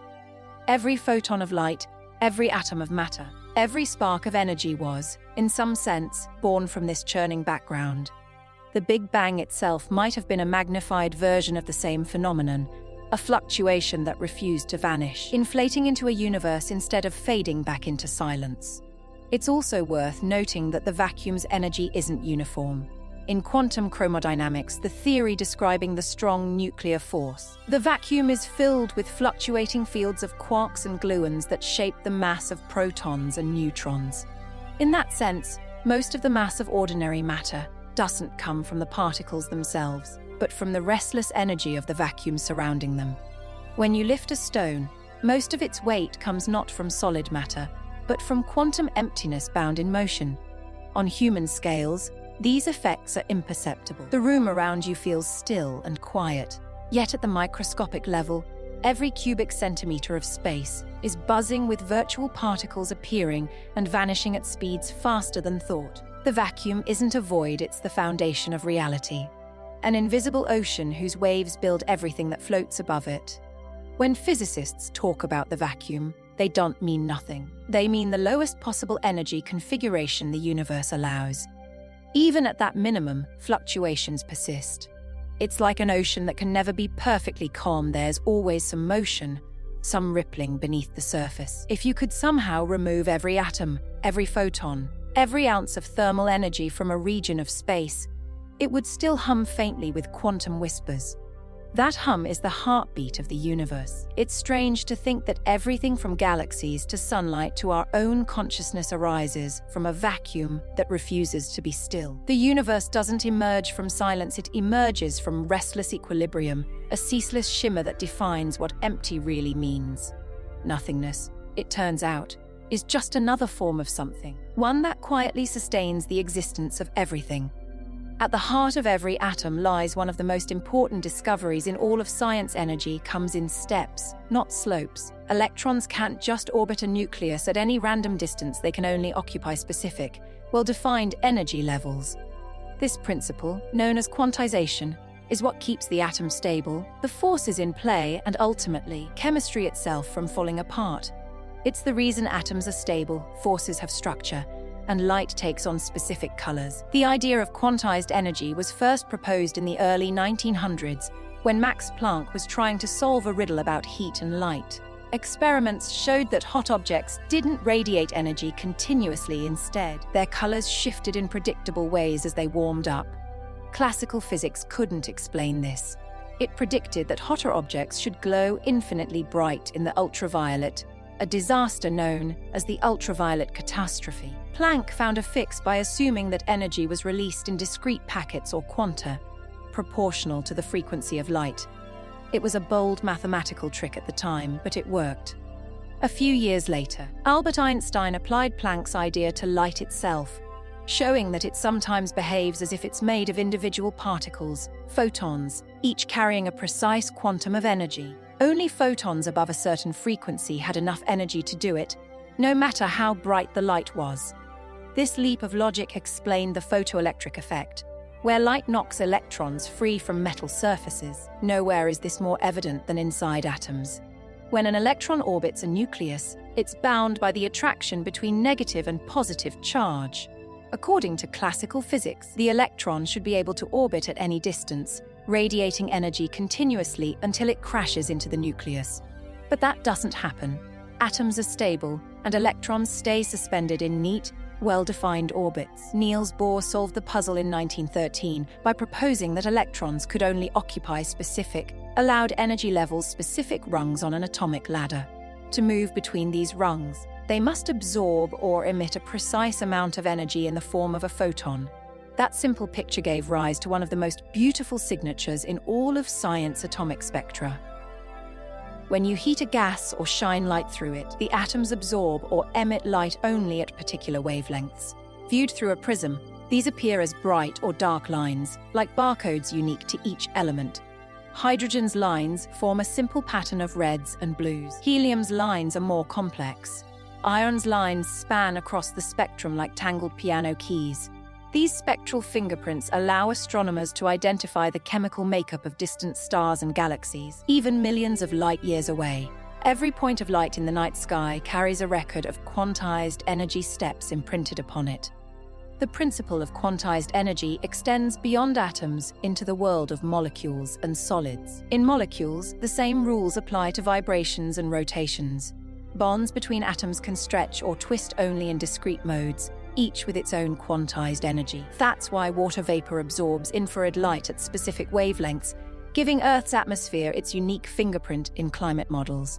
IMAG-1, the puzzle of atomic stability, had long confounded scientists. The prevailing theory, rooted in classical physics, suggested that electrons should be able to orbit an atom's nucleus at any distance, radiating energy continuously as they spiraled inward until they collided with the nucleus. But that simply didn't happen. Atoms remained stable, and electrons seemed to hover in defined orbits without disappearing. It was a perplexing contradiction. Then, in 1913, a brilliant mind, Niels Bohr, offered a revolutionary solution. He proposed that electrons could only occupy specific, allowed energy levels. Essentially, they could only exist on particular rungs of an atomic ladder. To move between these rungs, electrons had to absorb or emit energy in the form of a photon. This deceptively simple picture sparked one of the most beautiful and profound discoveries in science: atomic spectra. When you heat a gas or shine light through it, the atoms absorb or emit light only at particular wavelengths, creating a unique signature for each element. Hydrogen's spectral lines appeared as distinct bands of red and blue, while helium's were more complex. Iron's lines spread across the entire spectrum like a tangled piano keyboard. These spectral fingerprints allowed astronomers to identify the chemical composition of distant stars and galaxies, even those millions of light years away. Every point of light in the night sky, therefore, carries a record of quantized energy steps, a silent testament to the fundamental building blocks of the universe. The principle of quantized energy extends far beyond the realm of individual atoms. It governs the behavior of molecules and solids as well. Within molecules, electrons adhere to similar rules, vibrating and rotating only in discrete modes, each possessing a specific quantized energy level. Water vapor, for example, absorbs infrared light at precise wavelengths, creating the distinctive signature that allows us to model Earth's atmosphere and understand climate change. The beauty of this concept lies in its elegance and accuracy. It wasn't just a theoretical construct, it provided a framework for understanding a vast range of phenomena. But the implications of quantization extended even deeper. It meant that energy wasn't a continuous stream, but rather came in discrete packets like tiny, indivisible bundles. This idea challenged the very foundations of classical physics, forcing scientists to abandon the notion of a smooth, infinitely divisible universe. It's remarkable to consider how this seemingly abstract concept has shaped our understanding of the world around us. Every color we see, every chemical reaction we observe, every technological innovation that relies on manipulating energy, all ultimately stem from the principles of quantized energy. IMG-2, the exploration of atomic structure, led to further, equally astonishing discoveries. Scientists began to investigate the behavior of electrons in materials, and they soon realized that electrons didn't just occupy discrete energy levels, they could also exist in complex, collective states. This discovery opened up a whole new field of study, solid-state physics, which has led to countless technological advancements, including transistors, integrated circuits, and modern computers. The understanding of solid-state physics is built on the idea that electrons in solids don't just occupy individual energy levels. Instead, they occupy bands of allowed energies, separated by forbidden gaps. The size of these gaps determines whether a material is a conductor, an insulator, or a semiconductor.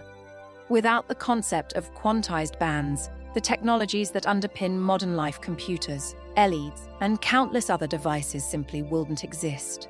But the story doesn't end with electrons in solids. Quantum mechanics has revealed even stranger phenomena, pushing the boundaries of our understanding of reality itself. Scientists began to investigate the behavior of electrons in materials, and they soon realized that electrons don't just occupy individual energy levels.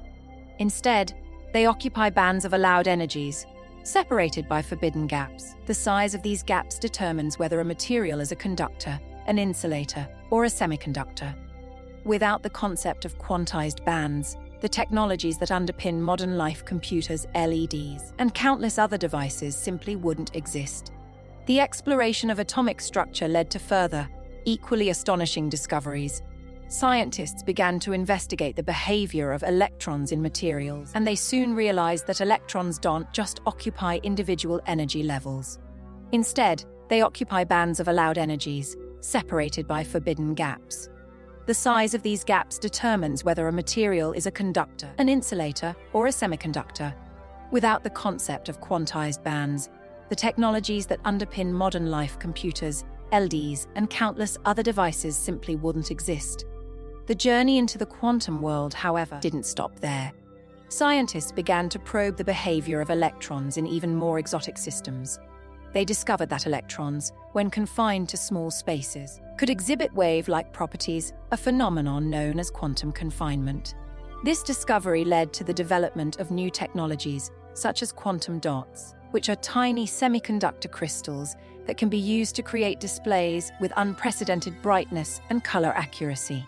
The exploration of atomic structure led to further, equally astonishing discoveries. Scientists began to investigate the behavior of electrons in materials, and they soon realized that electrons don't just occupy individual energy levels. Instead, they occupy bands of allowed energies, separated by forbidden gaps. The size of these gaps determines whether a material is a conductor, an insulator, or a semiconductor. Without the concept of quantized bands, the technologies that underpin modern life, computers, LEs, and countless other devices simply wouldn't exist.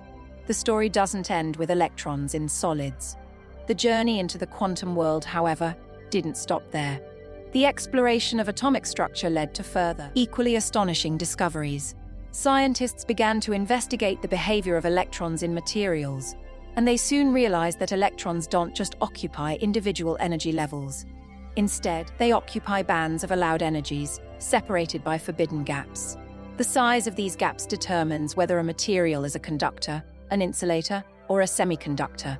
Without the concept of quantized bands, the technologies that underpin modern life, computers, LEDs, and countless other devices simply wouldn't exist. The story doesn't end with electrons in solids. The journey into the quantum world, however, didn't stop there. The exploration of atomic structure led to further, equally astonishing discoveries. Scientists began to investigate the behavior of electrons in materials, and they soon realized that electrons don't just occupy individual energy levels. Instead, they occupy bands of allowed energies, separated by forbidden gaps. The size of these gaps determines whether a material is a conductor, an insulator, or a semiconductor. Without the concept of quantized bands, the technologies that underpin modern life, computers, LEDs, and countless other devices simply wouldn't exist. The story doesn't end with electrons in solids. The journey into the quantum world, however, didn't stop there. The exploration of atomic structure led to further, equally astonishing discoveries. Scientists began to investigate the behavior of electrons in materials, and they soon realized that electrons don't just occupy individual energy levels. Instead, they occupy bands of allowed energies, separated by forbidden gaps. The size of these gaps determines whether a material is a conductor, an insulator, or a semiconductor. Without the concept of quantized bands, the technologies that underpin modern life, computers, LEDs, and countless other devices simply wouldn't exist. The story doesn't end with electrons in solids. The journey into the quantum world, however, didn't stop there.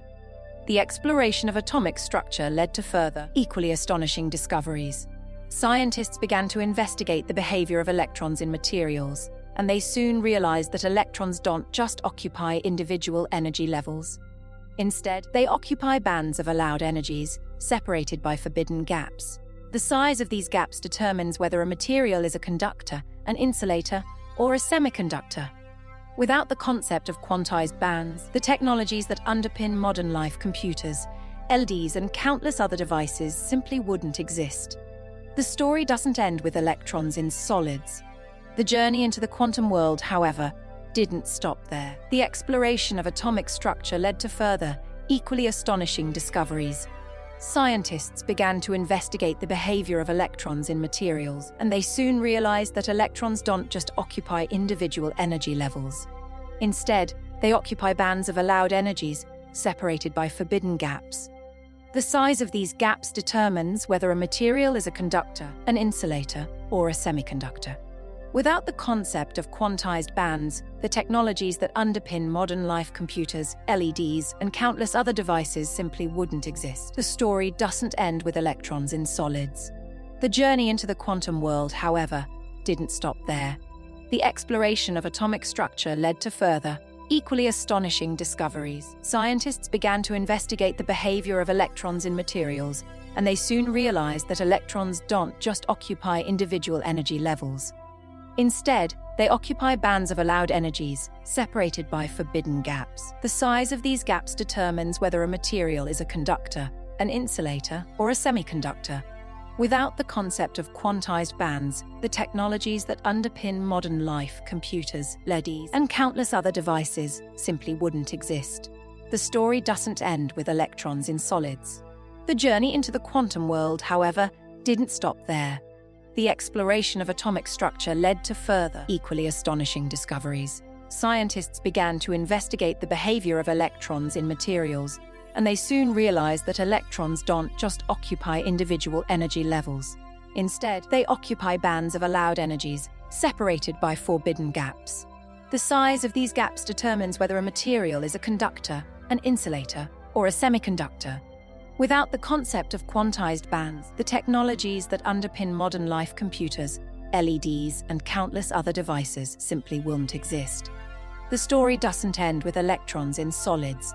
The journey into the quantum world, however, didn't stop there. The exploration of atomic structure led to further, equally astonishing discoveries. Scientists began to investigate the behavior of electrons in materials, and they soon realized that electrons don't just occupy individual energy levels. Instead, they occupy bands of allowed energies, separated by forbidden gaps. The size of these gaps determines whether a material is a conductor, an insulator, or a semiconductor. Without the concept of quantized bands, the technologies that underpin modern life, computers, LEDs, and countless other devices simply wouldn't exist. The story doesn't end with electrons in solids. The journey into the quantum world, however, didn't stop there. The exploration of atomic structure led to further, equally astonishing discoveries. Scientists began to investigate the behavior of electrons in materials, and they soon realized that electrons don't just occupy individual energy levels. Instead, they occupy bands of allowed energies, separated by forbidden gaps. The size of these gaps determines whether a material is a conductor, an insulator, or a semiconductor. Without the concept of quantized bands, the technologies that underpin modern life, computers, LEDs, and countless other devices simply wouldn't exist. The story doesn't end with electrons in solids. The journey into the quantum world, however, didn't stop there. The exploration of atomic structure led to further, equally astonishing discoveries. Scientists began to investigate the behavior of electrons in materials, and they soon realized that electrons don't just occupy individual energy levels. Instead, they occupy bands of allowed energies, separated by forbidden gaps. The size of these gaps determines whether a material is a conductor, an insulator, or a semiconductor. Without the concept of quantized bands, the technologies that underpin modern life, computers, LEDs, and countless other devices simply wouldn't exist. IMAG3, IMAG1, the echoes of the double-slit experiment still resonated, a profound shift in how we perceive reality. It wasn't just about particles behaving like waves, or waves behaving like particles. It was about the fundamental nature of observation itself. The universe, it seemed, didn't decide what had happened until someone was there to witness it. Until then, everything existed in a state of shimmering potential, a hazy superposition of possibilities waiting to crystallize into being. The double-slit wasn't merely a demonstration of wave-particle duality, it was a mirror reflecting the intricate relationship between knowledge and existence. As physicists delved deeper into the quantum realm, they stumbled upon something even more unsettling: entanglement. The notion that two particles could remain linked across vast distances, sharing properties in a way that defied classical logic, was deeply unsettling, even to the most brilliant minds. Einstein famously dismissed this as spooky action at a distance, convinced that hidden variables must exist to explain the correlations. He couldn't accept that information, or even influence, could seemingly travel instantaneously, violating the very foundations of his theory of relativity. However, the evidence continued to mount. In the 1960s, John Bell painstakingly developed a series of mathematical inequalities, known as Bell's inequalities, designed to test Einstein's hidden variable theory. These inequalities provided a precise framework for determining whether local hidden variables could explain the correlations observed in entangled particles. The crucial point was that if hidden variables were present, the observed correlations would be constrained by these mathematical limits. Experimentalists, notably Alan Aspect and his team, began to refine the technology needed to test Bell's inequalities using entangled photons. The results were nothing short of stunning. Quantum mechanics predicted correlations significantly stronger than anything that could be allowed within a local hidden variable model. And, remarkably, these predictions were repeatedly confirmed by experiment over and over again. The universe, it appeared, did indeed exhibit non-local correlations. Entangled particles behaved as if they shared a single, unified state, regardless of the distance separating them. This wasn't just a theoretical curiosity, it was a fundamental property of the universe at its deepest level. Reality at its smallest scales wasn't built from isolated parts, but from relationships that stretched across space, defying our intuitive understanding of locality. These newly confirmed correlations quickly became the foundation for a new field of quantum technology. Quantum communication, quantum computing, and quantum cryptography all relied on the strange power of entanglement, a power that Bell's experiments had helped to solidify. What began as a philosophical challenge to the completeness of quantum mechanics had unexpectedly become one of its most practical and astonishingly accurate tools. As the 20th century unfolded, the experiments became increasingly subtle and precise, probing the quantum world with an almost unimaginable sensitivity. One of the most delicate demonstrations of quantum effects at the macroscopic level was found in devices called squids, or superconducting quantum interference devices. A squid is essentially a loop of superconducting material interrupted by one or more thin barriers, known as Josephson junctions. When cooled to near absolute zero, electrons within the superconductor form pairs that behave like a single, coherent quantum entity flowing without resistance. The current in the loop could travel in both directions simultaneously, a superposition of opposing flows. By meticulously measuring the interference between these quantum states, squids could detect changes in magnetic fields as small as a few trillionths of a Tesla, sensitive enough to pick up the magnetic activity of the human brain or the faint whispers of cosmic phenomena. They were living proof that quantum mechanics wasn't confined to the microscopic world. With enough care and isolation, even macroscopic systems could display the coherence and interference once thought to belong only to single atoms. Each of these experiments, from Einstein's photoelectric effect to modern squids, pushed the boundaries of what physicists believed was possible. They revealed that the quantum world wasn't just an abstraction, it was the engine of reality, governing every spark of light and every atom of matter. What's most striking is how consistently the quantum rules hold, no matter how strange the setup. Whether it's electrons diffracting through crystals or photons choosing paths based on future measurements, the outcomes match the predictions of quantum theory with eerie precision. These iconic experiments didn't just test equations, they forced humanity to rethink its understanding of the universe. They taught us that light is both wave and particle, that matter shares the same dual nature, and that even emptiness is alive with connection.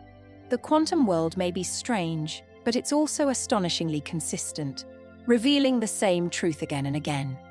Reality at its smallest scales is woven not from things, but from probabilities, patterns, and relationships.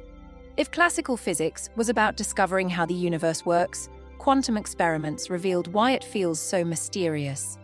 The more carefully we look, the clearer it becomes that the act of looking is part of the story. Every click of a detector, every photon that hits a screen, every signal from a squid is another reminder that nature doesn't reveal herself passively, she participates.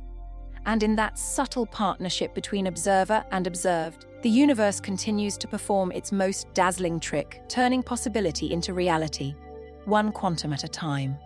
In the classical world, barriers are simple things. A ball can't roll through a wall, a car can't pass through a mountain, and a person can't walk through glass unless something breaks.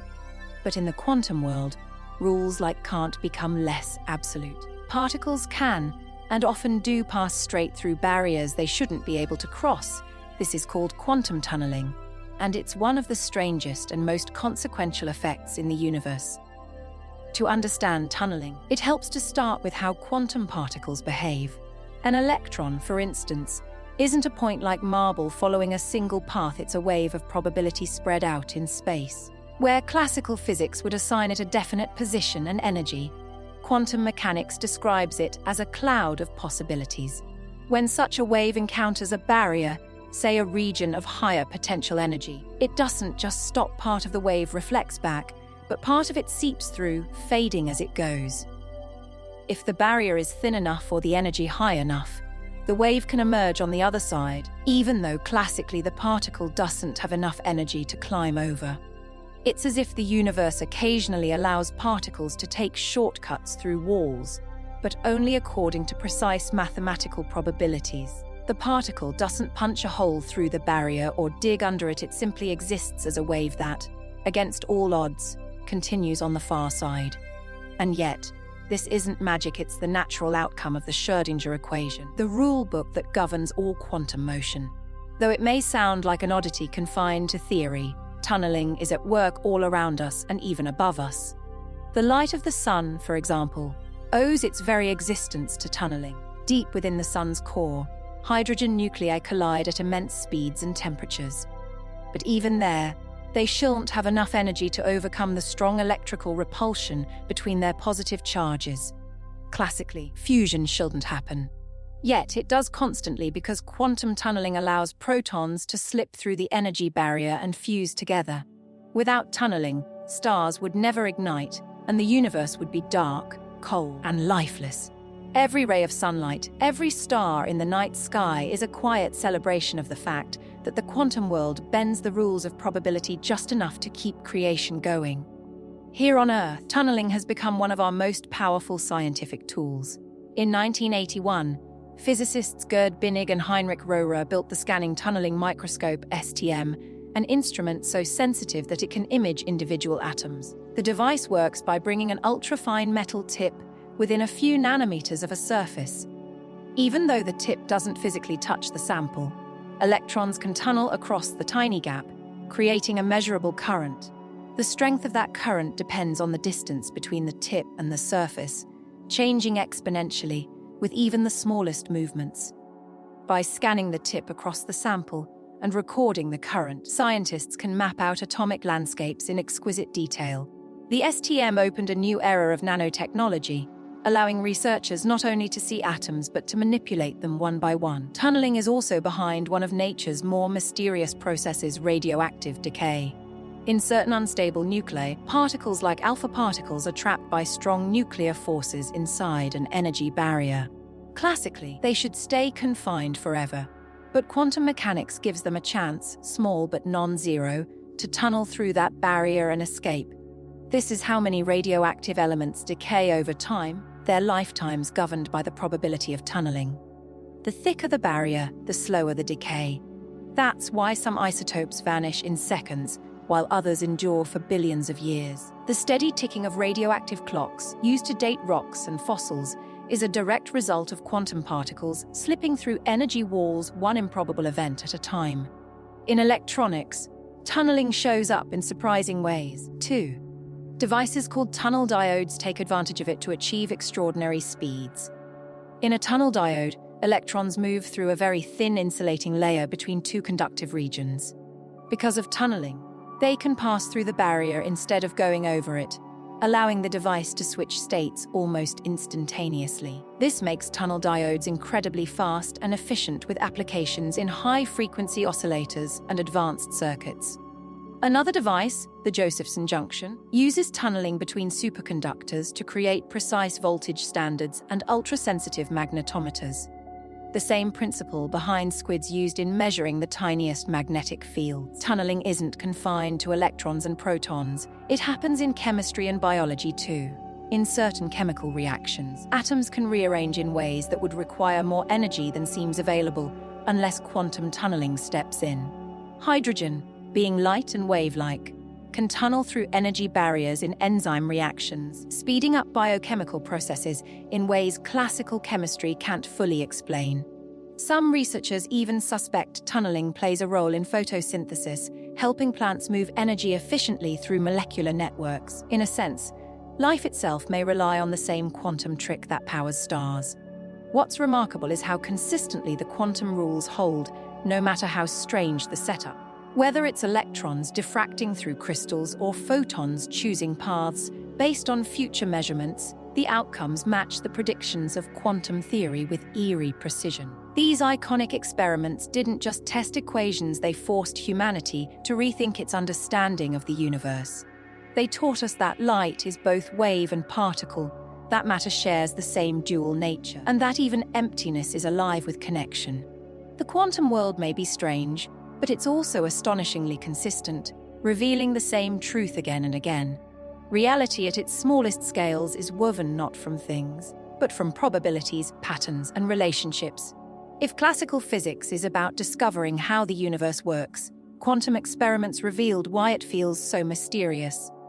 The more carefully we look, the clearer it becomes that the act of looking is part of the story. Every click of a detector, every photon that hits a screen, every signal from a squid is another reminder that nature doesn't reveal herself passively, she participates. And in that subtle partnership between observer and observed, the universe continues to perform its most dazzling trick, turning possibility into reality, one quantum at a time. It's a breathtaking dance, isn't it? A revelation whispered across the very fabric of existence. The way atoms behave at those extreme conditions colder than anything we can naturally create. It's as if the rules we're used to, the ones that govern our everyday world, simply cease to apply. It's a glimpse into a realm where quantum mechanics takes center stage, where particles surrender their individuality and coalesce into something far grander. Let's talk about the Bose-Einstein condensate, a truly remarkable state of matter that emerges when you cool a collection of bosonic atoms to incredibly low temperatures, just a few billionths of a degree above absolute zero. Now, before we dive into the details, let's understand why this happens. Atoms, you see, come in two main types: bosons and fermions. Bosons are atoms whose total spin is an integer like 1, 2, 3, and so on. Fermions, on the other hand, have half-integer spins like 12, 32, and so on. This seemingly small difference in spin has profound implications. Bosons, because of their spin, can occupy the same quantum state, meaning multiple bosons can be in the same location and have the same momentum. Fermions, however, are governed by the Pauli exclusion principle, which states that no two fermions can occupy the same quantum state. This principle is what gives matter its structure, preventing electrons from collapsing into a single point. But when you cool a collection of bosons to extremely low temperatures, the energy differences between their energy levels become so small that they start to overlap. Suddenly, multiple bosons can occupy the same quantum state. Instead of many separate waves, the entire collection merges into a single giant quantum wave. The atoms lose their individual identities and behave as one. It's like a synchronized swimming team, where every swimmer performs the exact same move, perfectly in tune with the others. It's a stunning demonstration of how quantum mechanics can manifest at a macroscopic scale. Now, let's shift our focus to the Fermi condensate, its counterpart. This occurs when you cool a collection of fermionic atoms. At these extreme temperatures, the Pauli exclusion principle is still in effect. The fermions don't merge into a single wave. Instead, they spread out, occupying different quantum states. This results in a dilute gas of atoms that exhibits quantum properties such as superfluidity, where the atoms flow without any viscosity. The Fermi condensate is a truly remarkable phenomenon, a testament to the power of quantum mechanics. But both of these states of matter are only observed at extremely low temperatures where the laws of quantum mechanics dominate. At higher temperatures, thermal motion overwhelms the quantum effects, and the atoms behave like ordinary matter. The concept of coherence is central to understanding both of these states. Coherence refers to the ability of quantum systems to maintain a definite phase relationship. It's a measure of how well the waves are aligned so that they interfere constructively. When coherence is high, the quantum system behaves in a predictable and well-defined manner. But when coherence is lost, the system becomes more random and unpredictable. Decoherence, the opposite of coherence, is what happens when the quantum system interacts with its environment, causing the phase relationships to become randomized. It's a process that inevitably happens when a quantum system is exposed to external influences such as heat, light, or electromagnetic fields. The more interactions a quantum system experiences, the more quickly it loses coherence. Think about it this way: coherence is like a perfectly tuned musical instrument, producing a clear and harmonious sound. Decoherence is like a record player with a scratch, introducing unwanted noise and disrupting the rhythm. Both of these states of matter, the Bose-Einstein condensate and the Fermi condensate, are remarkably stable. They can persist for extended periods of time, even at relatively high temperatures. This stability is due to the fact that they are shielded from external influences such as heat and light. However, they are not entirely immune to decoherence. Even the slightest interaction with the environment can eventually disrupt their coherence. The study of these states of matter has profound implications for our understanding of the universe. They provide a window into the fundamental laws of physics and offer a unique opportunity to test our theories. They are also of great practical importance. For example, Bose-Einstein condensates are being used to create new types of sensors, lasers, and materials. they are also being explored as a potential platform for building quantum computers. Quantum computers are a revolutionary new type of computer that could solve problems that are currently intractable for even the most powerful classical computers. They operate by exploiting the principles of quantum mechanics, such as superposition and entanglement, to perform calculations in a fundamentally different way. But let's return to the core idea, the delicate balance between coherence and decoherence. These states of matter, at their most fundamental, are a visual representation of this ongoing struggle. They're a reminder that the quantum world isn't some abstract, detached realm of equations and theoretical constructs. It's a vibrant, dynamic process that's constantly interacting with its environment, shaping and molding the very fabric of reality. They are the universe showing us that even the seemingly most rigid structures are subject to a silent, persistent dance of waves and noise, harmony and loss, all playing out beneath the surface of what we call reality. And as we continue to explore these states of matter, we're not just uncovering new scientific knowledge, we're also gaining a deeper appreciation for the strange and wondrous beauty of the quantum world. It merely hides it. Every macroscopic event, every flicker of a flame or ripple of air is still governed by quantum laws. It's just that coherence doesn't last long enough for us to notice the interference. Understanding decoherence has also given physicists a more grounded interpretation of measurement. Rather than invoking mysterious collapses, decoherence shows how quantum probabilities become classical through interaction. It bridges the gap between the quantum realm and our everyday experience, offering a seamless transition rather than a sharp divide. The world doesn't stop being quantum. It just becomes too entangled with itself for the strangeness to stand out. Some researchers now explore ways to control or even reverse decoherence. By creating systems where the environment is carefully managed or even engineered, scientists can make coherence last longer than nature intended. Superconducting circuits, trapped ions, and neutral atoms cooled to microelvin temperatures are all candidates for long-lived coherence. These are the systems behind quantum computers, atomic clocks, and precision sensors capable of measuring gravitational waves or shifts in Earth's crust at the atomic scale. In every case, the goal is the same: to preserve coherence against the constant roar of the universe. In a poetic sense, coherence is the universe at its most harmonious, a state where everything vibrates in perfect accord, where probability waves align and sing as one. Decoherence is the return to noise, to individuality, to the familiar chaos of daily life. Yet both are necessary. Without coherence, quantum phenomena could never emerge. Without decoherence, the world would remain a blur of probabilities, never settling into the stable patterns we call reality. So the next time you see a laser pointer tracing a steady red dot across a wall, remember you're looking at coherence made visible. And every flickering shadow, every sound, every sensation around you is decoherence at work. The graceful unwinding of quantum order into classical calm. Between the two lies the rhythm of the universe itself, a dance of waves and noise, harmony and loss, all playing out beneath the surface of what we call reality. And as we continue to explore these states of matter, we're not just uncovering new scientific knowledge, we're also gaining a deeper appreciation for the strange and wondrous beauty of the quantum world. It's a deceptively simple observation, yet it has profoundly reshaped our understanding of the cosmos. Every macroscopic event, a flickering flame, a ripple of air, is fundamentally governed by quantum laws. The subtle dance of waves and probabilities that dictate the behavior of subatomic particles extends to the realm of our everyday experiences. What's astonishing is that coherence, the state where these waves align and interfere constructively, doesn't last long enough for us to perceive it directly. Understanding decoherence, the process by which quantum systems lose their coherence due to interaction with the environment, has provided physicists with a more intuitive interpretation of measurement.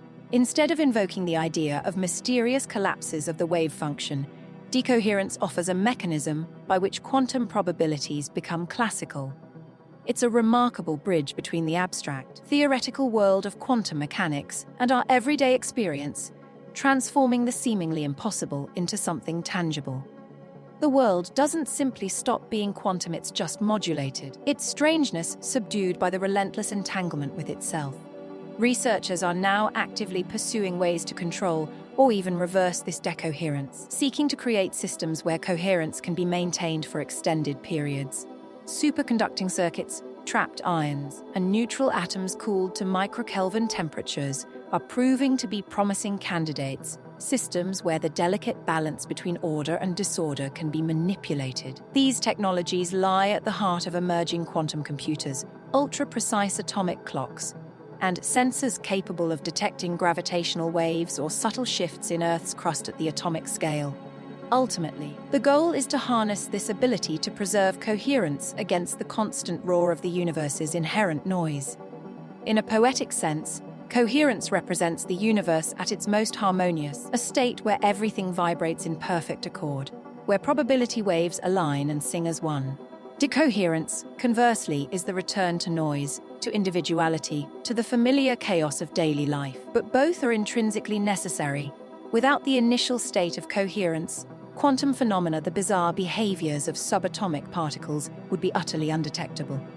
Without decoherence, the universe would remain a blur of probabilities, a chaotic sea of possibilities, never settling into the stable, predictable patterns we recognize as reality. So the next time you see a laser pointer tracing a steady red dot across a wall, remember you're looking at coherence made visible, a testament to the subtle, fundamental forces shaping our world.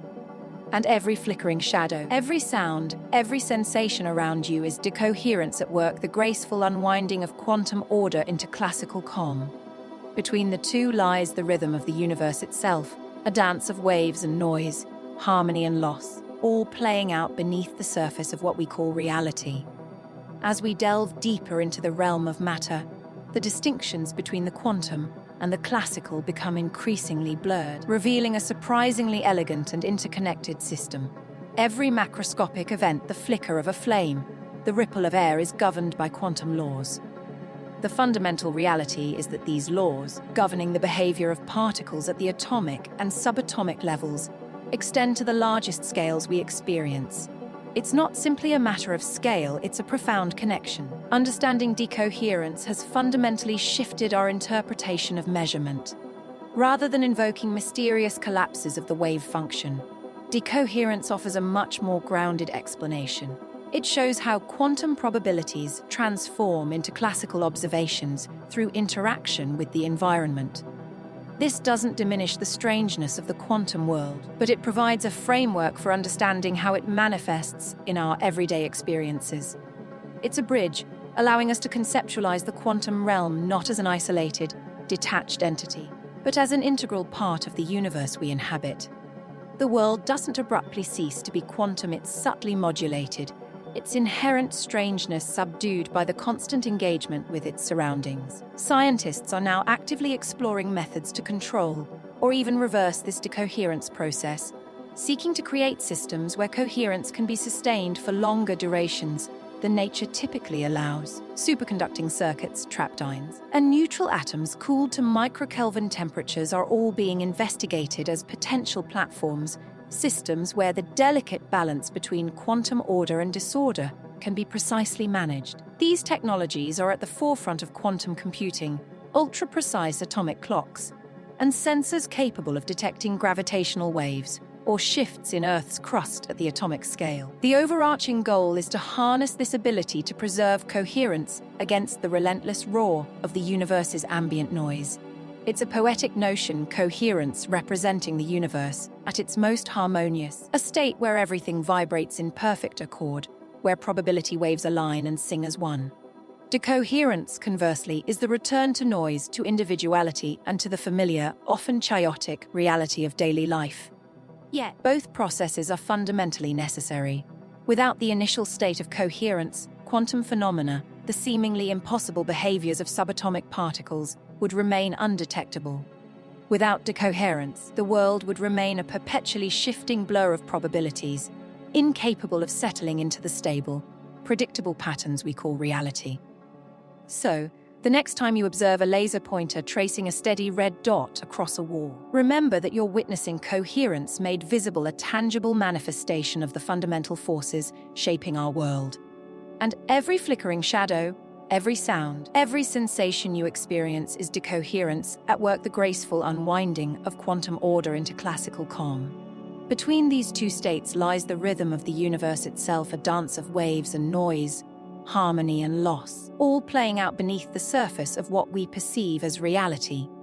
The exploration of matter at its most fundamental level has yielded some of the most astonishing and counterintuitive discoveries in modern science. The seemingly simple observation that every macroscopic event, a flickering flame, a ripple of air, is governed by quantum laws has profound implications. It's not simply a matter of scale, it's a fundamental connection that reshapes our understanding of reality. Understanding decoherency, the process by which quantum systems lose their coherence due to interaction with the environment, has provided physicists with a more intuitive interpretation of measurement. Rather than invoking the notion of collapses of the wave function, decoherence offers a mechanism by which quantum probabilities transform into classical observations. This doesn't diminish the strangeness of the quantum world, but it provides a framework for understanding how it manifests in our everyday experiences. It's a bridge, allowing us to conceptualize the quantum realm not as an isolated, detached entity, but as an integral part of the universe we inhabit. The world doesn't abruptly cease to be quantum, it's subtly modulated, its inherent strangeness subdued by the constant engagement with its surroundings. Scientists are now actively exploring methods to control, or even reverse, this decoherence process, seeking to create systems where coherence can be sustained for longer durations than nature typically allows. Superconducting circuits, trapped ions, and neutral atoms cooled to microkelvin temperatures are all being investigated as potential platforms, systems where the delicate balance between quantum order and disorder can be precisely managed. These technologies are at the forefront of quantum computing, ultra-precise atomic clocks, and sensors capable of detecting gravitational waves or shifts in Earth's crust at the atomic scale. The overarching goal is to harness this ability to preserve coherence against the relentless roar of the universe's ambient noise.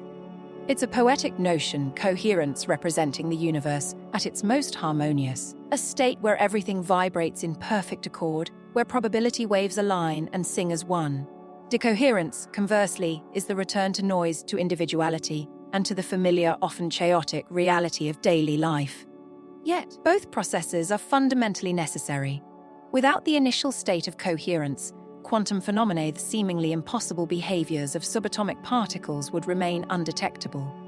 Without decoherence, the world would remain a perpetually shifting blur of probabilities, incapable of settling into the stable, predictable patterns we call reality.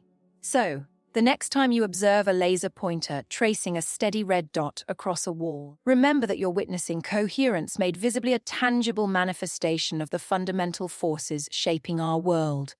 And every flickering shadow, every sound, every sensation you experience is decoherence at work, the graceful unwinding of quantum order into classical calm.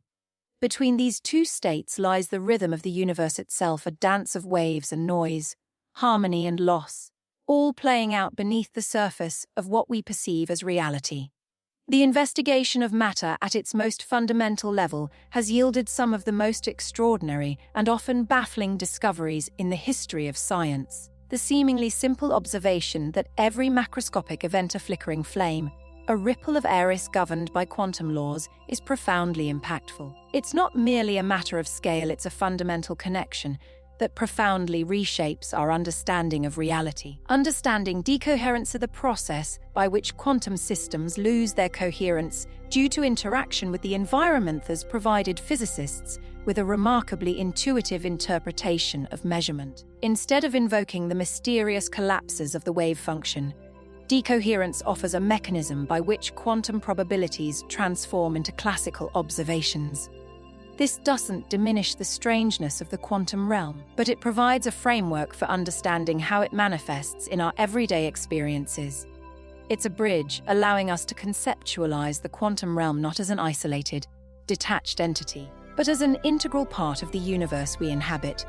The world doesn't abruptly cease to be quantum, it's subtly modulated, its inherent strangeness subdued by the constant engagement with its surroundings. Scientists are now actively exploring methods to control or even reverse this decoherence process, seeking to create systems where coherence can be sustained for longer durations than nature typically allows. Superconducting circuits trapped ions and neutral atoms cooled to microkelvin temperatures are all being investigated as potential platforms, systems where the delicate balance between quantum order and disorder can be precisely managed. These technologies are at the forefront of quantum computing, ultra-precise atomic clocks, and sensors capable of detecting gravitational waves or shifts in Earth's crust at the atomic scale. The overarching goal is to harness this ability to preserve coherence against the relentless roar of the universe's ambient noise. It's a poetic notion, coherence, representing the universe at its most harmonious, a state where everything vibrates in perfect accord, where probability waves align and sing as one. Decoherence, conversely, is the return to noise, to individuality, and to the familiar, often chaotic, reality of daily life. Yet, both processes are fundamentally necessary. Without the initial state of coherence, quantum phenomena, the seemingly impossible behaviors of subatomic particles, remain undetectable. Without decoherence, the world would remain a perpetually shifting blur of probabilities, incapable of settling into the stable, predictable patterns we call reality. So, the next time you observe a laser pointer tracing a steady red dot across a wall, remember that you're witnessing coherence, made visibly a tangible manifestation of the fundamental forces shaping our world. And every flickering shadow, every sound, every sensation you experience is decoherence, at work the graceful unwinding of quantum order into classical calm. Between these two states lies the rhythm of the universe itself, a dance of waves and noise, harmony and loss, all playing out beneath the surface of what we perceive as reality. The universe, in its vastness, often seems to operate on a scale that defies comprehension, a realm governed by rules so fundamentally different from our everyday experience. Yet, within this seemingly chaotic expanse, there exists a remarkable order, a quiet harmony that reveals itself in the most unexpected ways. Consider the phenomenon of superconductivity, a state of matter where electrical resistance vanishes entirely, allowing current to flow without any loss of energy. It's a concept that initially seemed like a bizarre anomaly, a fleeting curiosity in the laboratory. But as we delve deeper into the intricacies of quantum mechanics, we begin to realize that superconductivity is not merely a random occurrence, but a tangible manifestation of the fundamental forces shaping our world. The overarching goal is to harness this ability to preserve coherence against the relentless roar of the universe's ambient noise. It's a poetic notion, coherence, representing the universe at its most harmonious, a state where everything vibrates in perfect accord, where probability waves align and sing as one. Decoherence, conversely, is the return to noise, to individuality, and to the familiar, often chaotic reality of daily life. Yet, both processes are fundamentally necessary. Without the initial state of coherence, quantum phenomena, the seemingly impossible behaviors of subatomic particles, would remain undetectable. Without decoherence, the world would remain a perpetually shifting blur of probabilities, incapable of settling into the stable, predictable patterns we call reality. So, the next time you observe a laser pointer tracing a steady red dot across a wall, remember that you're witnessing coherence made visibly a tangible manifestation of the fundamental forces shaping our world. And every flickering shadow, every sound, every sensation you experience is decoherence, at work the graceful unwinding of quantum order into classical calm. Between these two states lies the rhythm of the universe itself, a dance of waves and noise, harmony and loss, all playing out beneath the surface of what we perceive as reality. From testing quantum gravity to simulating exotic materials, Bose-Einstein condensates have become playgrounds for exploring the limits of the possible. And yet, there's something profoundly poetic about it. When matter is cooled to the point where all chaos disappears, what remains isn't silence, but harmony, a perfect quantum chord. In one corner of the universe, bosons gather and sing the same note. In another, fermions stand shoulder to shoulder, filling every place they can without overlap. Together, they form the structure of everything from the hearts of stars to the tinier circuits of our machines. The deeper we look into these strange quantum seas, the more we find that the universe's most extreme states are also its most ordered. Beneath all noise and motion, matter is capable of perfect coordination. It's as if in the coldest, most remote corners of physics, the universe finally reveals its calmest, most graceful self. A quiet reminder that order, no matter how small or fleeting, is always waiting beneath the surface. There's something magical about a material that can conduct electricity forever without losing a single bit of energy. No sparks, no heat, no resistance, just a perfect silent flow.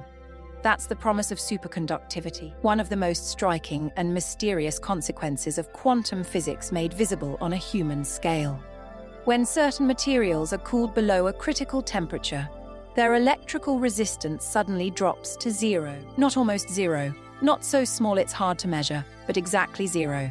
In that frozen quantum perfect state, electrons stop behaving like individual particles and start moving as a single unified wave. The story begins in 1911 when Dutch physicist Henk Camerlingh-Ons, fresh off his success in liquefying helium, decided to test how metals behaved at very low temperatures. He cooled a sample of mercury down to around 4.2 Kelvin a temperature, so cold it's colder than outer space, and something astonishing happened. The resistance, which had been steadily dropping as the metal cooled, suddenly vanished. The current could now flow endlessly without losing energy. If you started it moving, it would in principle circulate forever. A century later, that simple observation remains one of the most beautiful demonstrations of quantum order made macroscopic. At first, nobody understood how such a thing could be possible. In a normal metal, electrons constantly bump into the vibrating atoms of the lattice, losing energy as heat. But in a superconductor, those collisions somehow stop. The breakthrough came in 1957 when John Bardeen, Leon Cooper, and Robert Schrieffer developed what became known as BCS theory. They realized that under the right conditions, electrons can form pairs now called Cooper pairs that behave not like separate fermions but like bosons. These pairs can all fall into the same quantum state, forming a single coherent wave function that extends across the entire material. Because the pairs move in perfect synchrony, they glide through the atomic lattice without scattering. Resistance disappears not because electrons stop moving, but because they move together in a way that no random vibration can disrupt. This collective behavior has some remarkable consequences. One of them is the Meissner effect discovered in 1933.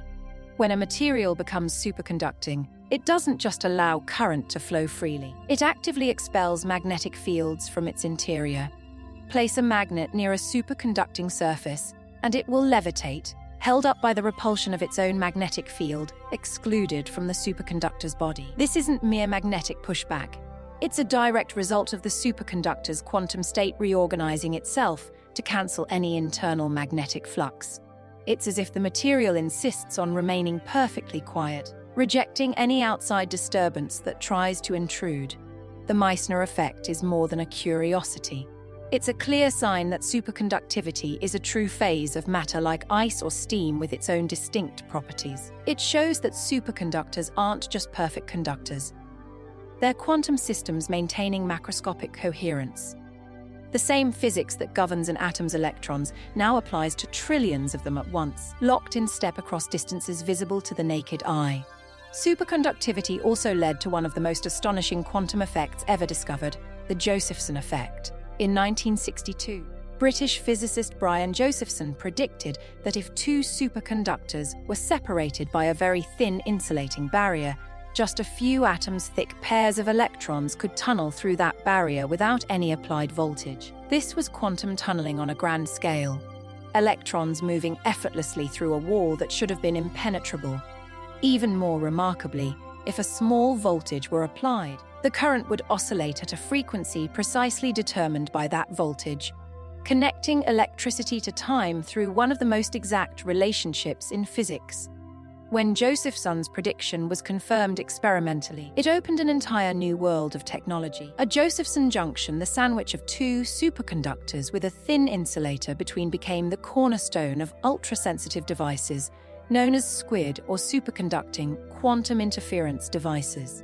A SQUID exploits the fact that superconducting currents are governed by a quantum phase that can interfere with itself, much like light waves in a double-slit experiment. When magnetic flux passes through a superconducting loop containing Josephson junctions, it shifts the phase of the current ever so slightly. By measuring those shifts, a squid can detect magnetic fields as faint as 1 part in a trillion of Earth's own magnetic field. They're sensitive enough to measure the brain's magnetic activity, detect flaws in materials, or even pick up the magnetic signature of a single nerve firing. The precision of the Josephson effect goes beyond measurement, because the frequency of the oscillating current depends only on fundamental constants, the charge of the electron, and Planck's constant. It serves as a natural voltage standard. National laboratories around the world use Josephson junctions to define the volt with astonishing accuracy, linking electrical units directly to the bedrock of quantum mechanics. Superconductivity also provides a glimpse into how deeply quantum mechanics can shape macroscopic matter. The current flowing through a superconducting loop isn't a random swarm of electrons. It's a single quantum wave wrapping around itself. This means it can interfere, oscillate, and even exist in superpositions just like a photon or an atom. In the past 2 decades, scientists have learned to harness these properties to build one of the most promising architectures for quantum computing. In a superconducting quantum computer, tiny circuits made of Josephson junctions act as qubits, the quantum analogues of bits. Each qubit can represent both 0 and 1 simultaneously encoded in the direction of a current circulating around a loop. Because these circuits are macroscopic, visible under a microscope, they allow engineers to build quantum systems large enough to manipulate directly.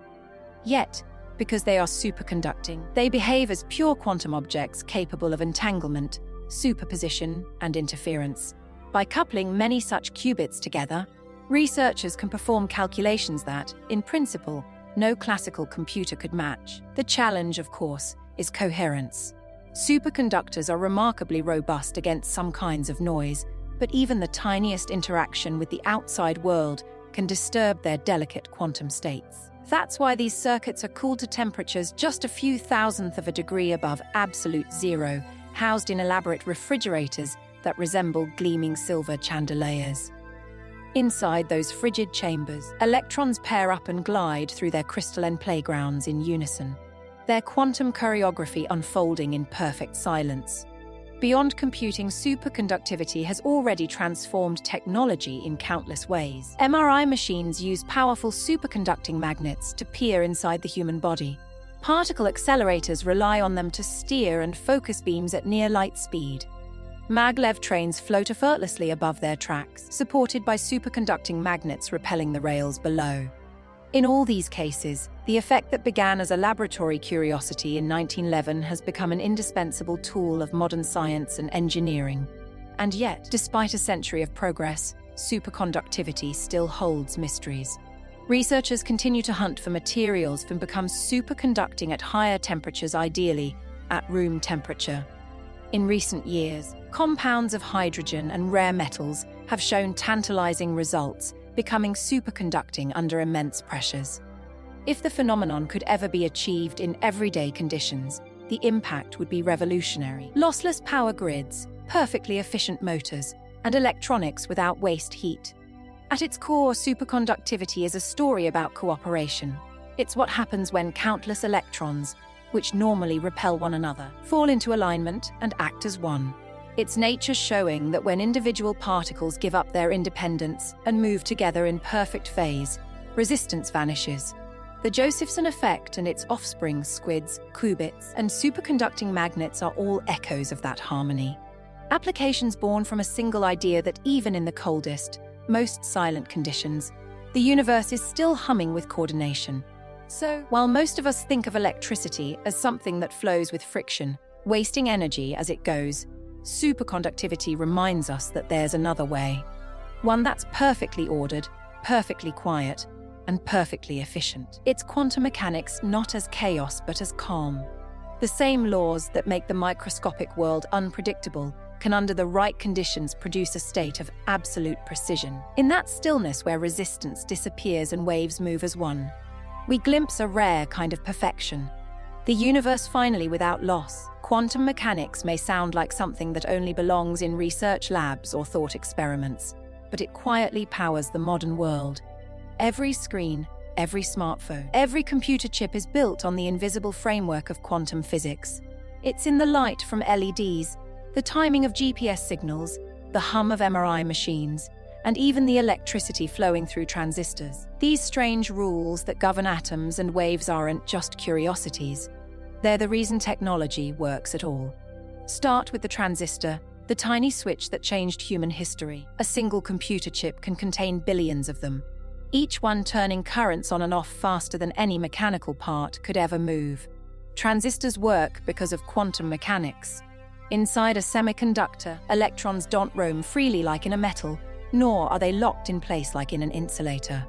Instead, they occupy specific energy bands allowed by quantum rules. Between these bands is a forbidden region called the band gap, where electrons can't exist. By adding impurities, engineers can tweak how easily electrons jump across that gap, creating materials that behave like one-way streets for current. The result is a world where electrons can be guided, amplified, and controlled with breathtaking precision. The logic gates inside your phone and computer are nothing more than quantum tunnels carefully shaped by human design. The rules that make quantum mechanics seem weird. Discrete energy levels tunneling probability are the same rules that make digital technology possible. Without them, there would be no laptops, no satellites, no modern civilization. Quantum mechanics may sound like something that only belongs in research labs or thought experiments, but it quietly powers the modern world. Every screen, every smartphone, every computer chip is built on the invisible framework of quantum physics. It's in the light from LEDs, the timing of GPS signals, the hum of MRI machines, and even the electricity flowing through transistors. These strange rules that govern atoms and waves aren't just curiosities, they're the reason technology works at all. Start with the transistor, the tiny switch that changed human history. A single computer chip can contain billions of them, each one turning currents on and off faster than any mechanical part could ever move. Transistors work because of quantum mechanics.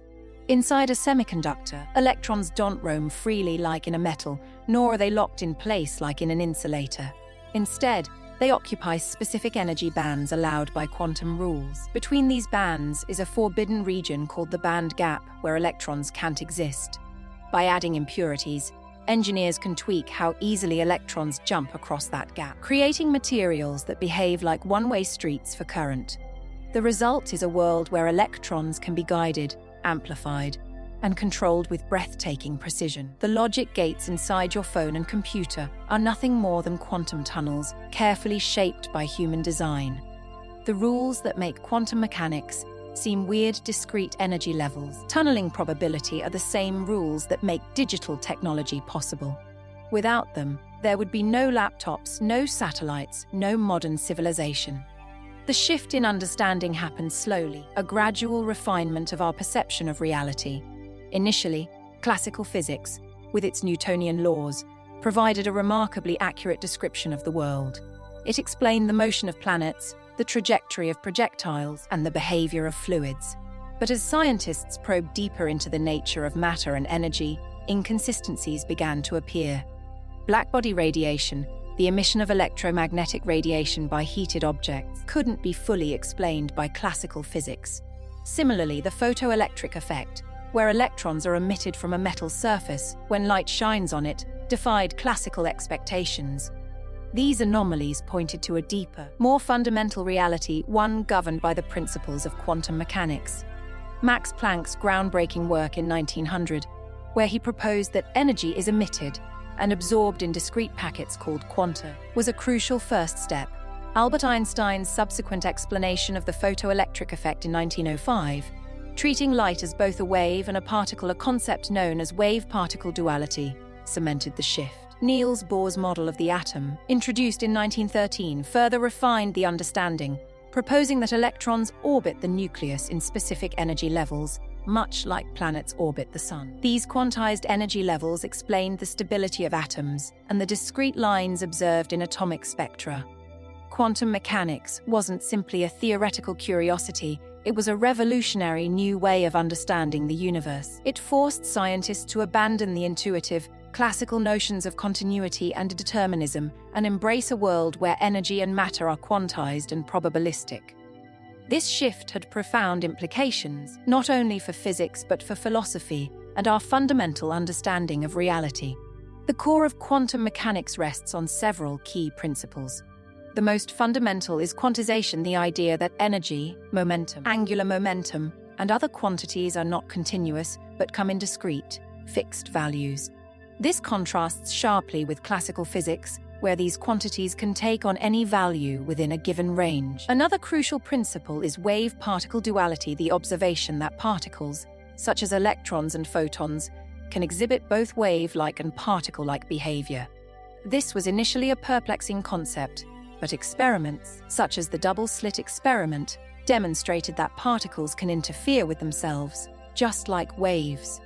The Heisenberg uncertainty principle further complicates the picture, stating that it's impossible to simultaneously know both the position and momentum of a particle with perfect accuracy.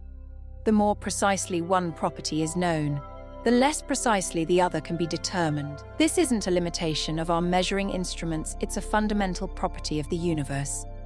Finally, the concept of quantum entanglement, where two or more particles become linked in such a way that their fates are intertwined, regardless of the distance separating them, adds another layer of strangeness to the quantum world. Measuring the properties of one entangled particle instantaneously affects the properties of the other, a phenomenon that Einstein famously called spooky action at a distance. Despite its strangeness, quantum mechanics has proven to be incredibly accurate in describing the behavior of matter and energy at the atomic and subatomic levels. It forms the basis for many modern technologies, including lasers, transistors, and MRI machines. The shift in understanding happened slowly, a gradual refinement of our perception of reality. Initially, classical physics, with its Newtonian laws, provided a remarkably accurate description of the world. It explained the motion of planets, the trajectory of projectiles, and the behavior of fluids. But as scientists probed deeper into the nature of matter and energy, inconsistencies began to appear. Blackbody radiation, the emission of electromagnetic radiation by heated objects, couldn't be fully explained by classical physics.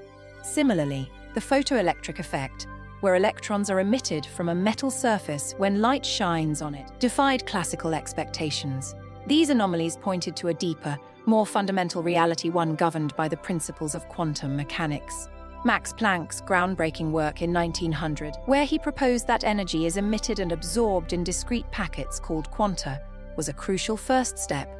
Albert Einstein's subsequent explanation of the photoelectric effect in 1905, treating light as both a wave and a particle, a concept known as wave-particle duality, cemented the shift. Niels Bohr's model of the atom, introduced in 1913, further refined the understanding, proposing that electrons orbit the nucleus in specific energy levels, much like planets orbit the sun.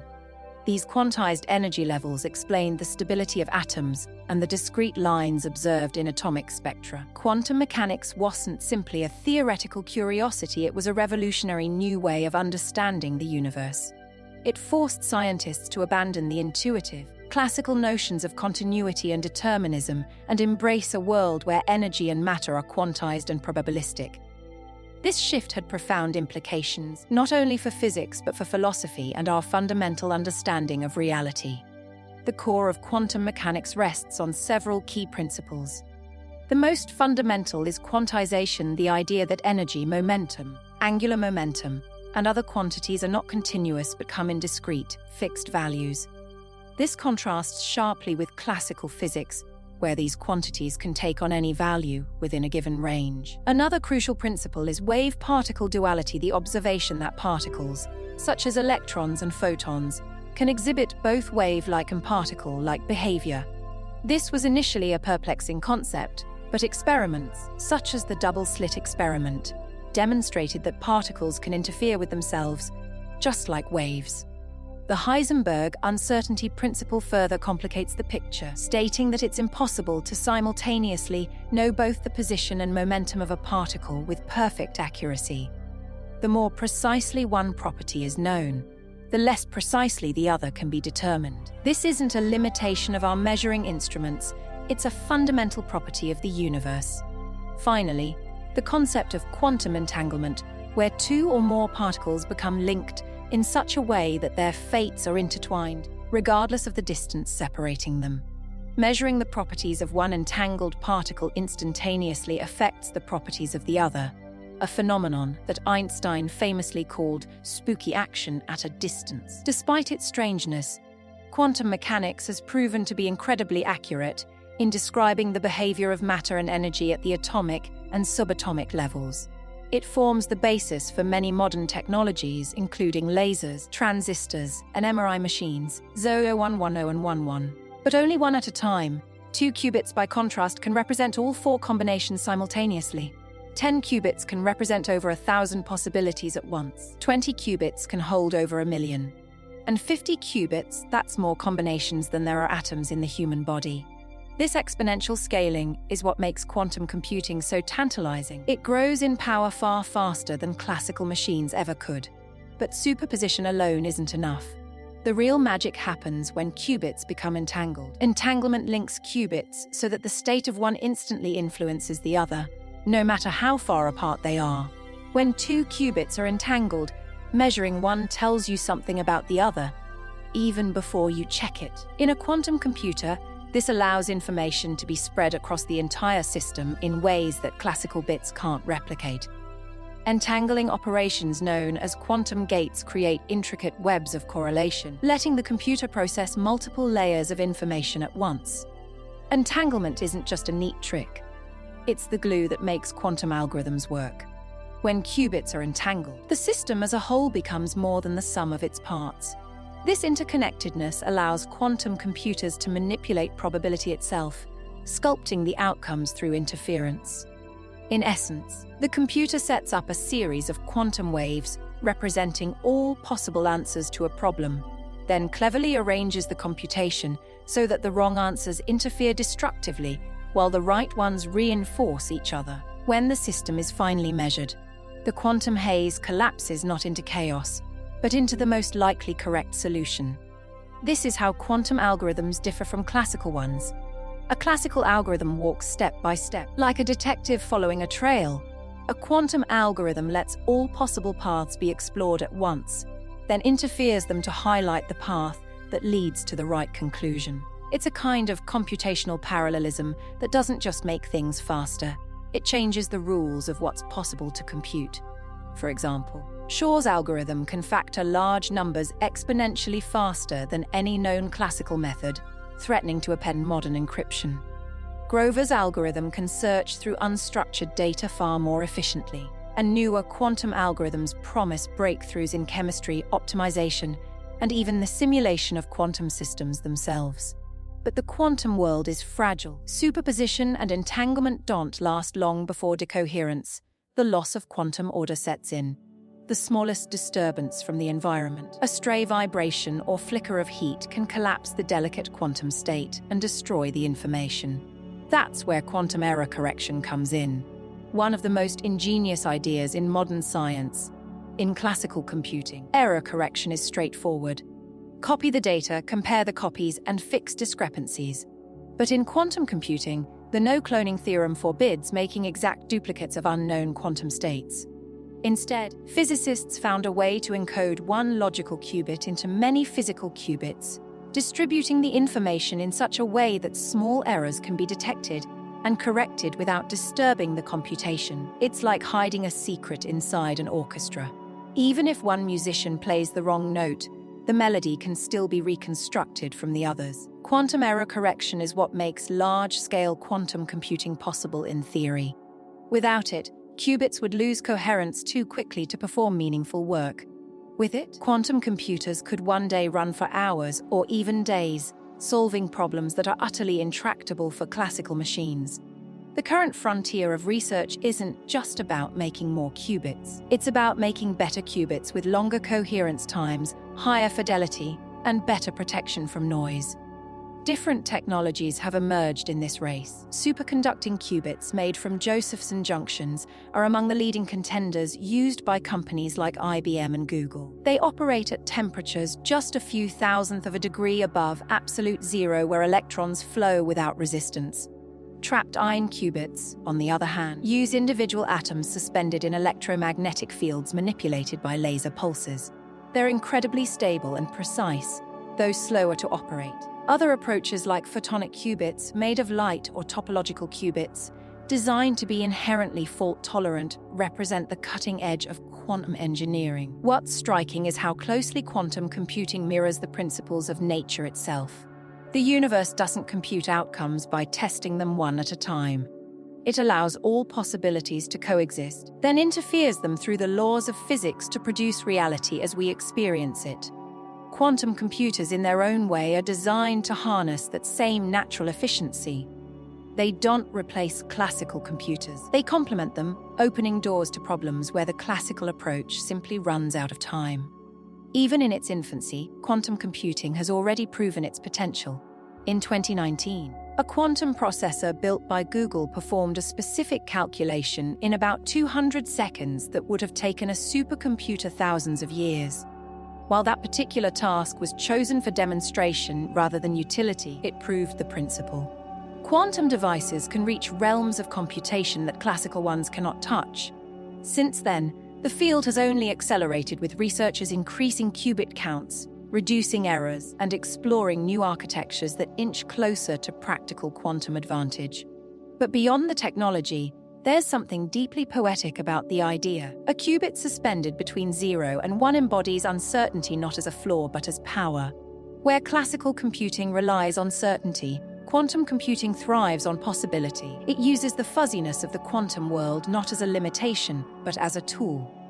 Every calculation is a negotiation between what could happen and what must. A symphony of probabilities orchestrated into precision. If the 20th century was defined by mastering the electron, the 21st may be defined by mastering its uncertainty. Quantum mechanics may appear limitless, a world where particles can be in two places at once and information can stretch across galaxies. But even this realm of strange freedom comes with boundaries. Precise, elegant limits that define what can and cannot be done. These rules aren't restrictions in the human sense. They're the built-in guardrails of nature's logic, ensuring that the universe remains consistent even when it's unpredictable. Some of these principles, like the no-cloning theorem, complementarity, and the inevitability of measurement disturbance, reveal the deep philosophical beauty of the quantum world. Knowledge always comes at a cost, and context always matters. One of the clearest expressions of that is the no-cloning theorem, which says you cannot make an exact copy of an unknown quantum state. In the classical world, copying is easy. You can duplicate a file, a photograph, or even a strand of DNA. But quantum information resists duplication because it's not just a set of values. It's a delicate superposition of possibilities. To clone a quantum state, you'd have to know precisely what it is, but measuring it changes it. The very act of trying to make a copy destroys the original information. It's a rule woven into the mathematics of the universe, not a technological limitation. This restriction has profound implications. It means you can't eavesdrop on quantum communication without leaving a trace, which is why quantum cryptography can, in principle, be perfectly secure. Any attempt to copy the state of a photon traveling down a quantum communication channel inevitably disturbs it, alerting the sender and receiver that someone has peaked. The no-cloning theorem is less a rule about technology and more a statement about reality itself. There's a built-in privacy to nature. Information is not something that can be infinitely duplicated like a paragraph of text. It's something that exists only in context, unique to each system and its history.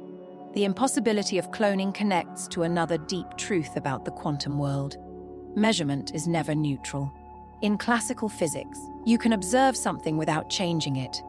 You can measure the temperature of a pot of water or the position of a planet without altering their behavior in any meaningful way. In quantum mechanics, however, measurement is participatory. When you measure one property, you inevitably disturb others. This isn't clumsiness or technological imperfection. It's built into the logic of quantum states. For example, you can measure the position of an electron very precisely, but doing so disturbs its momentum. Conversely, if you measure its momentum, its position becomes uncertain. This is the essence of Heisenberg's uncertainty principle. But it's more than just a limit of precision. It's a reflection of how information in the quantum world is structured. Certain properties simply don't coexist in a definite form. When you measure one, you force the system to choose a reality for that property, and in doing so erase information about its complementary aspect. Nature seems to say, you can ask me this question or that one, but not both at once. This idea that measurement changes the system leads directly into another cornerstone of quantum logic, contextuality.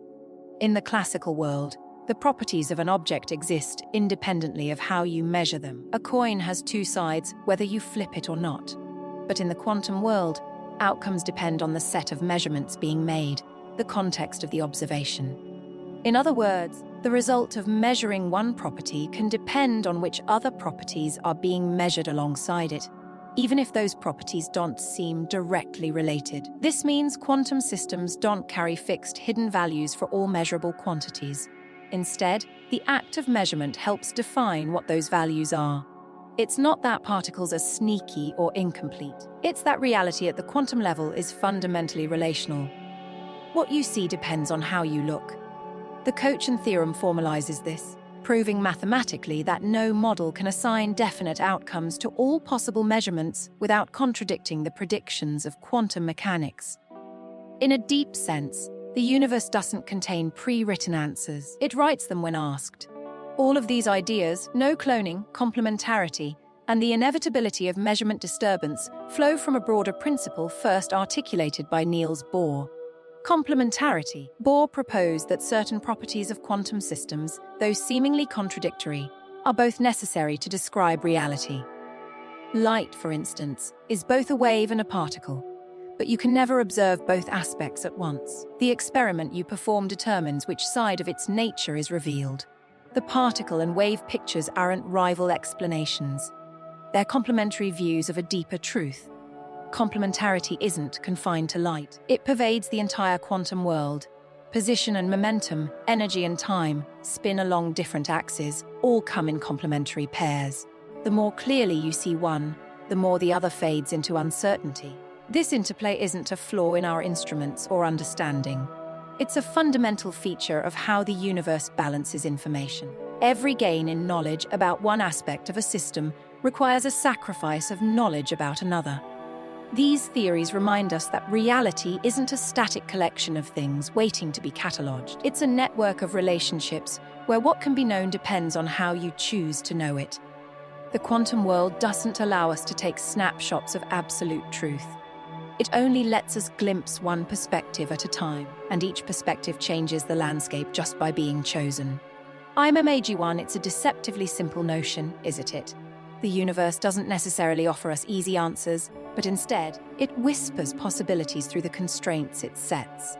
Think about it, the very act of seeking to understand a quantum system, of trying to define its properties, inherently changes it. The pursuit of knowledge isn't a passive observation, it's an interaction, a dance of influence. It's like trying to capture a wild bird. In a net, the very act of attempting to contain it alters its behavior. This isn't a flaw in our instruments or our scientific methods, but a fundamental characteristic of reality at its most basic level.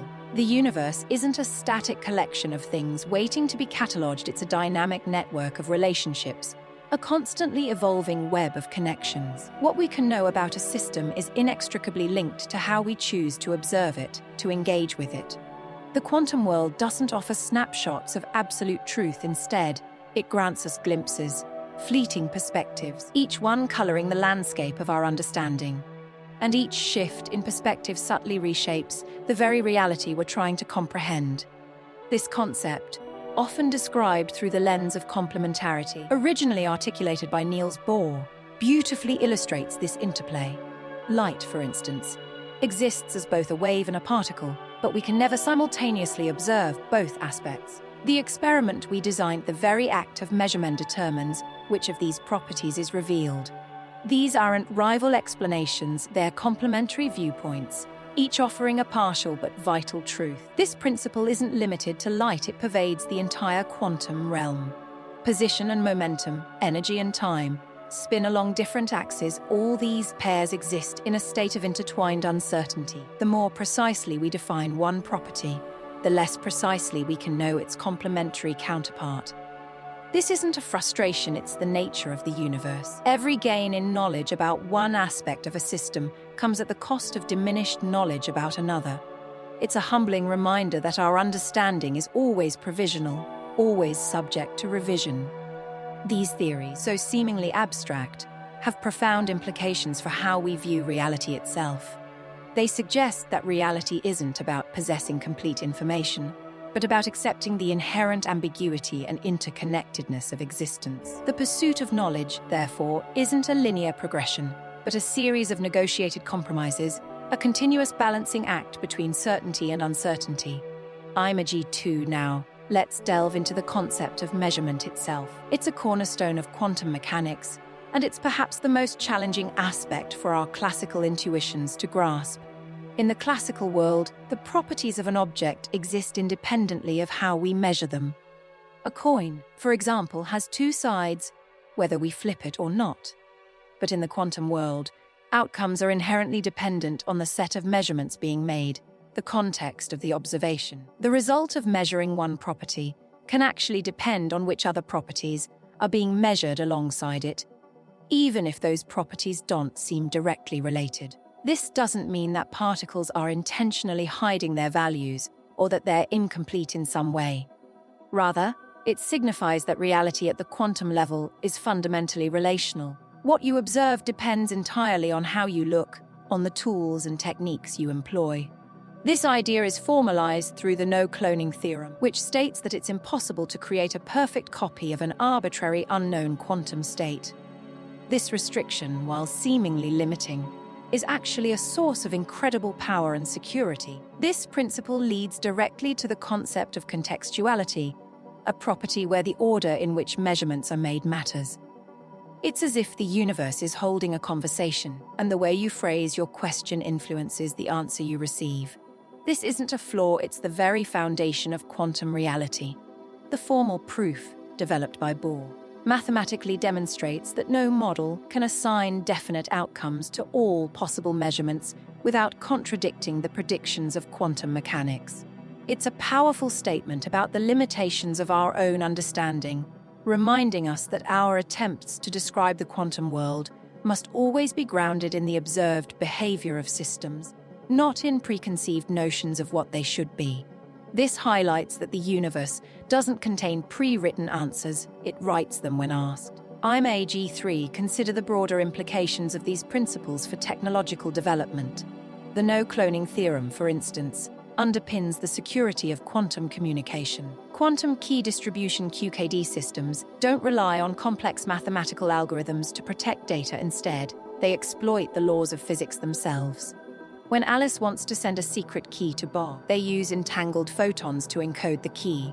Any attempt to intercept or copy these photons, an eavesdropper trying to peek at the key, inevitably disturbs them, changing their properties. Alice and Bob can then compare a portion of their data to check for signs of tampering.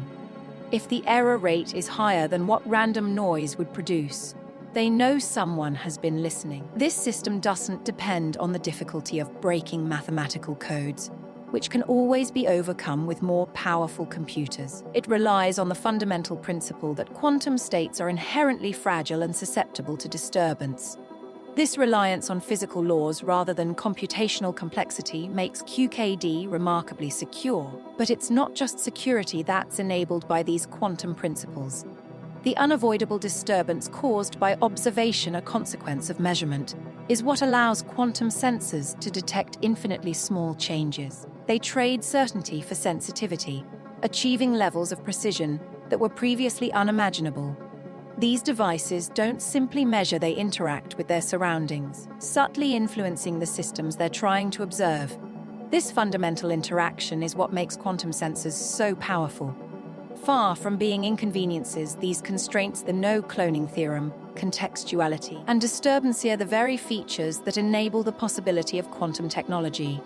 I'm AAG4. Looking beyond the technical aspects, these quantum principles offer a profound philosophical perspective on knowledge itself. In classical thinking, the universe is often portrayed as a vast, orderly library, filled with facts waiting patiently to be discovered. But in the quantum view, reality is more like a dynamic conversation. The questions we ask shape the answers we get. There's no such thing as observing without participating, no such thing as copying without changing. Even information itself, that most abstract of entities, obeys physical laws. It can't be cloned, destroyed, or detached from the system that holds it. This challenges our fundamental assumptions about objectivity and representation. Instead of seeking to capture reality in a static snapshot, we're invited to become active participants in its unfolding story. It's an invitation to engage with the universe not as detached observers, but as co-creators. The concept of disturbance isn't a limitation, but a profound connection. It's a reminder that the act of knowing inevitably alters what it is we are trying to know. I consider the potential of quantum communication, a field that's rapidly transitioning from theoretical possibility to tangible reality. Cities like Beijing, Vienna, and Geneva have already demonstrated quantum-secure networks, sending encryption keys over tens or even hundreds of kilometers of optical fiber. In 2017, China's Mishi satellite beamed entangled photons between ground stations thousands of kilometers apart, creating a secure quantum link through space, the first step towards a global quantum internet. But perhaps the most mind-bending idea in quantum communication is quantum teleportation. Despite the science fiction connotations, it doesn't involve matter disappearing and reappearing somewhere else. Instead, it's about transferring the state of a particle from one location to another without physically moving the particle itself. The process begins with a pair of entangled particles. Let's call them A and B. One particle stays with the sender, the other travels to the receiver. The sender then performs a special measurement on particle A and another system, whose state they want to transmit.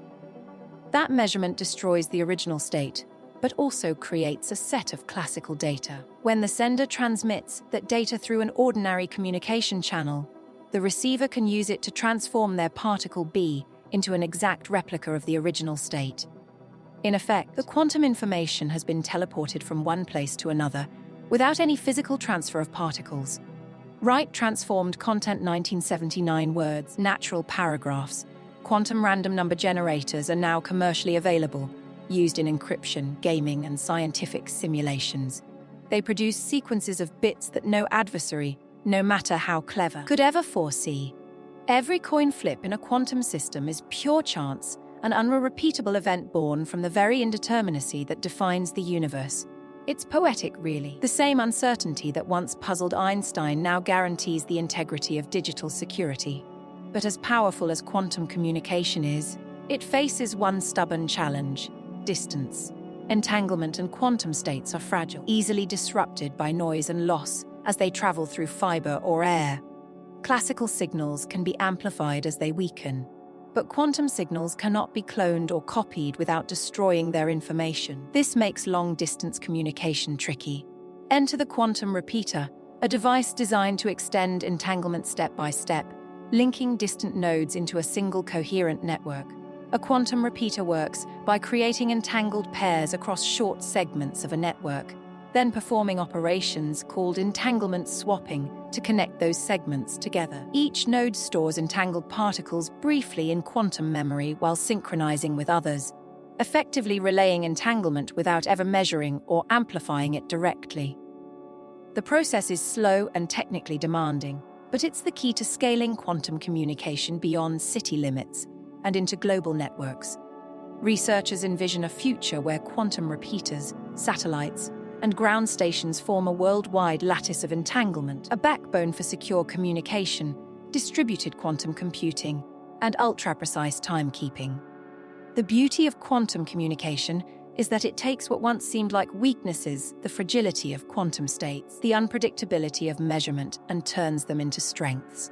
You can't copy quantum information, so your data can't be stolen undetected. You can't predict a measurement outcome, so your random numbers are truly random. You can't amplify entanglement without disturbing it, so you build networks that respect the laws of nature instead of fighting them. Every constraint becomes a feature, every limitation a safeguard. Beyond security, quantum communication also forces us to rethink what information really is. In classical physics, information is something we can store, copy, and move freely. In the quantum view, information is inseparable from the system that carries it. It's a physical quantity as real as mass or energy. When you communicate using quantum states, you're not just sending messages across space. You're extending correlations between two distant parts of the universe. You're literally weaving space together with shared probability. What's remarkable is how seamlessly this all fits into everyday life. Quantum-secure communication systems are already being tested for banking, defense, and satellite networks. Quantum random number generators are finding their way into smartphones and cybersecurity chips. Even if most people never see or think about the quantum mechanics behind it, these technologies are quietly reshaping the foundation of digital trust. In a way, quantum communication is the modern world's quiet return to simplicity. Instead of building higher mathematical walls to keep secrets safe, we've turned to the universe itself and asked it to enforce the rules. And the universe has obliged with uncertainty, entanglement, and the unbreakable bond between observation and knowledge. Every photon, every entangled pair, every flicker of uncertainty carries a message that can't be forged or overheard. And in that faint shimmer of light between sender and receiver lies one of the most extraordinary truths of all. That information, like everything else in the quantum world, doesn't just travel, it connects. For all its precision and success, quantum mechanics leaves one enormous question dangling in the air. What does it mean? The equations work flawlessly. They describe atoms, predict lasers, explain stars, and power the entire digital world. Yet no one fully agrees on what those equations are saying about reality itself. If you enjoyed drifting through these 101 quantum facts, it would really help the channel if you gave the video a like. It may seem small, but those likes tell the YouTube algorithm that this kind of calm, educational content is worth sharing, and it helps other curious minds find it too. If you're new here, please consider subscribing to The Sleepy Scientist for more relaxing explorations of science, space, and everything in between. I'm AAGE1, the hum of the universe, it seems, isn't a single, resounding note. It's a chorus of possibilities, a symphony of probabilities played out across the vastness of space and time. To grasp this, we need to let go of the urge to define everything with absolute certainty. Quantum mechanics doesn't offer a concrete map, it provides us with a framework, a language for describing the incredible fluidity of existence. It's a recognition that reality, at its most fundamental level, is less about what is and more about what could be. Consider the wave function. It's not a static image of a particle's location, but rather a representation of all the potential positions a particle could occupy, all the possible outcomes of an interaction. It's a testament to the fact that until we observe, until we interact with the quantum realm, things exist in a state of potential, a vibrant tapestry woven from chance. And the beauty of this perspective isn't about finding the right answer, but about accepting the inherent mystery at the heart of it all. The various interpretations of quantum mechanics collapse models, relational views, information-based theories each paint a different facet of this shimmering reality. Some envision countless parallel universes branching out with every interaction, a multiverse teeming with alternative versions of ourselves. Others propose that quantum states are fundamentally relational, existing only in the context of the interactions between systems. And still others suggest that the universe itself is a vast, complex quantum computer, processing information at its most basic level. Despite these diverse interpretations, there's a remarkable consistency. No matter which theoretical framework you adopt, the predictions of quantum mechanics remain stubbornly, beautifully the same. Particles behave identically, experiments yield the same results. It's as if the universe is saying, here's the language, use it wisely, but don't expect it to reveal all its secrets. This isn't a failure of the theory, but a profound statement about the nature of reality itself. It suggests that our understanding of reality is deeply intertwined with our own choices, our own interpretations. Perhaps the most profound realization is that the focus shouldn't be on finding the answer, but on embracing the journey of questioning. Quantum mechanics isn't about providing us with definitive truths. It's about inviting us to engage in a continuous process of exploration and discovery. It's an exercise in humility, a reminder that our human minds, with their inherent need for order and certainty, may simply be incapable of fully grasping the nature of reality. Think of it like learning a new language. You can master the grammar and vocabulary, understand the rules, but still struggle to truly grasp the nuances of the culture and the perspectives of those who speak it fluently. Similarly, quantum mechanics offers us the tools to describe the universe, but ultimately, the meaning what we make of it is shaped by our own experience, our own beliefs. The beauty of this perspective lies in its acceptance of ambiguity. It's a space where paradoxes can coexist, where certainty fades and probabilities hum. It's a landscape where the familiar rules of our everyday experience no longer apply, where the very fabric of reality seems to bend and shift according to the observer's gaze. Ultimately, quantum mechanics doesn't offer a singular narrative. It presents us with an infinite number of stories waiting to be told. It's an invitation to become active participants in the creation of meaning, to embrace the mystery with open minds and courageous hearts.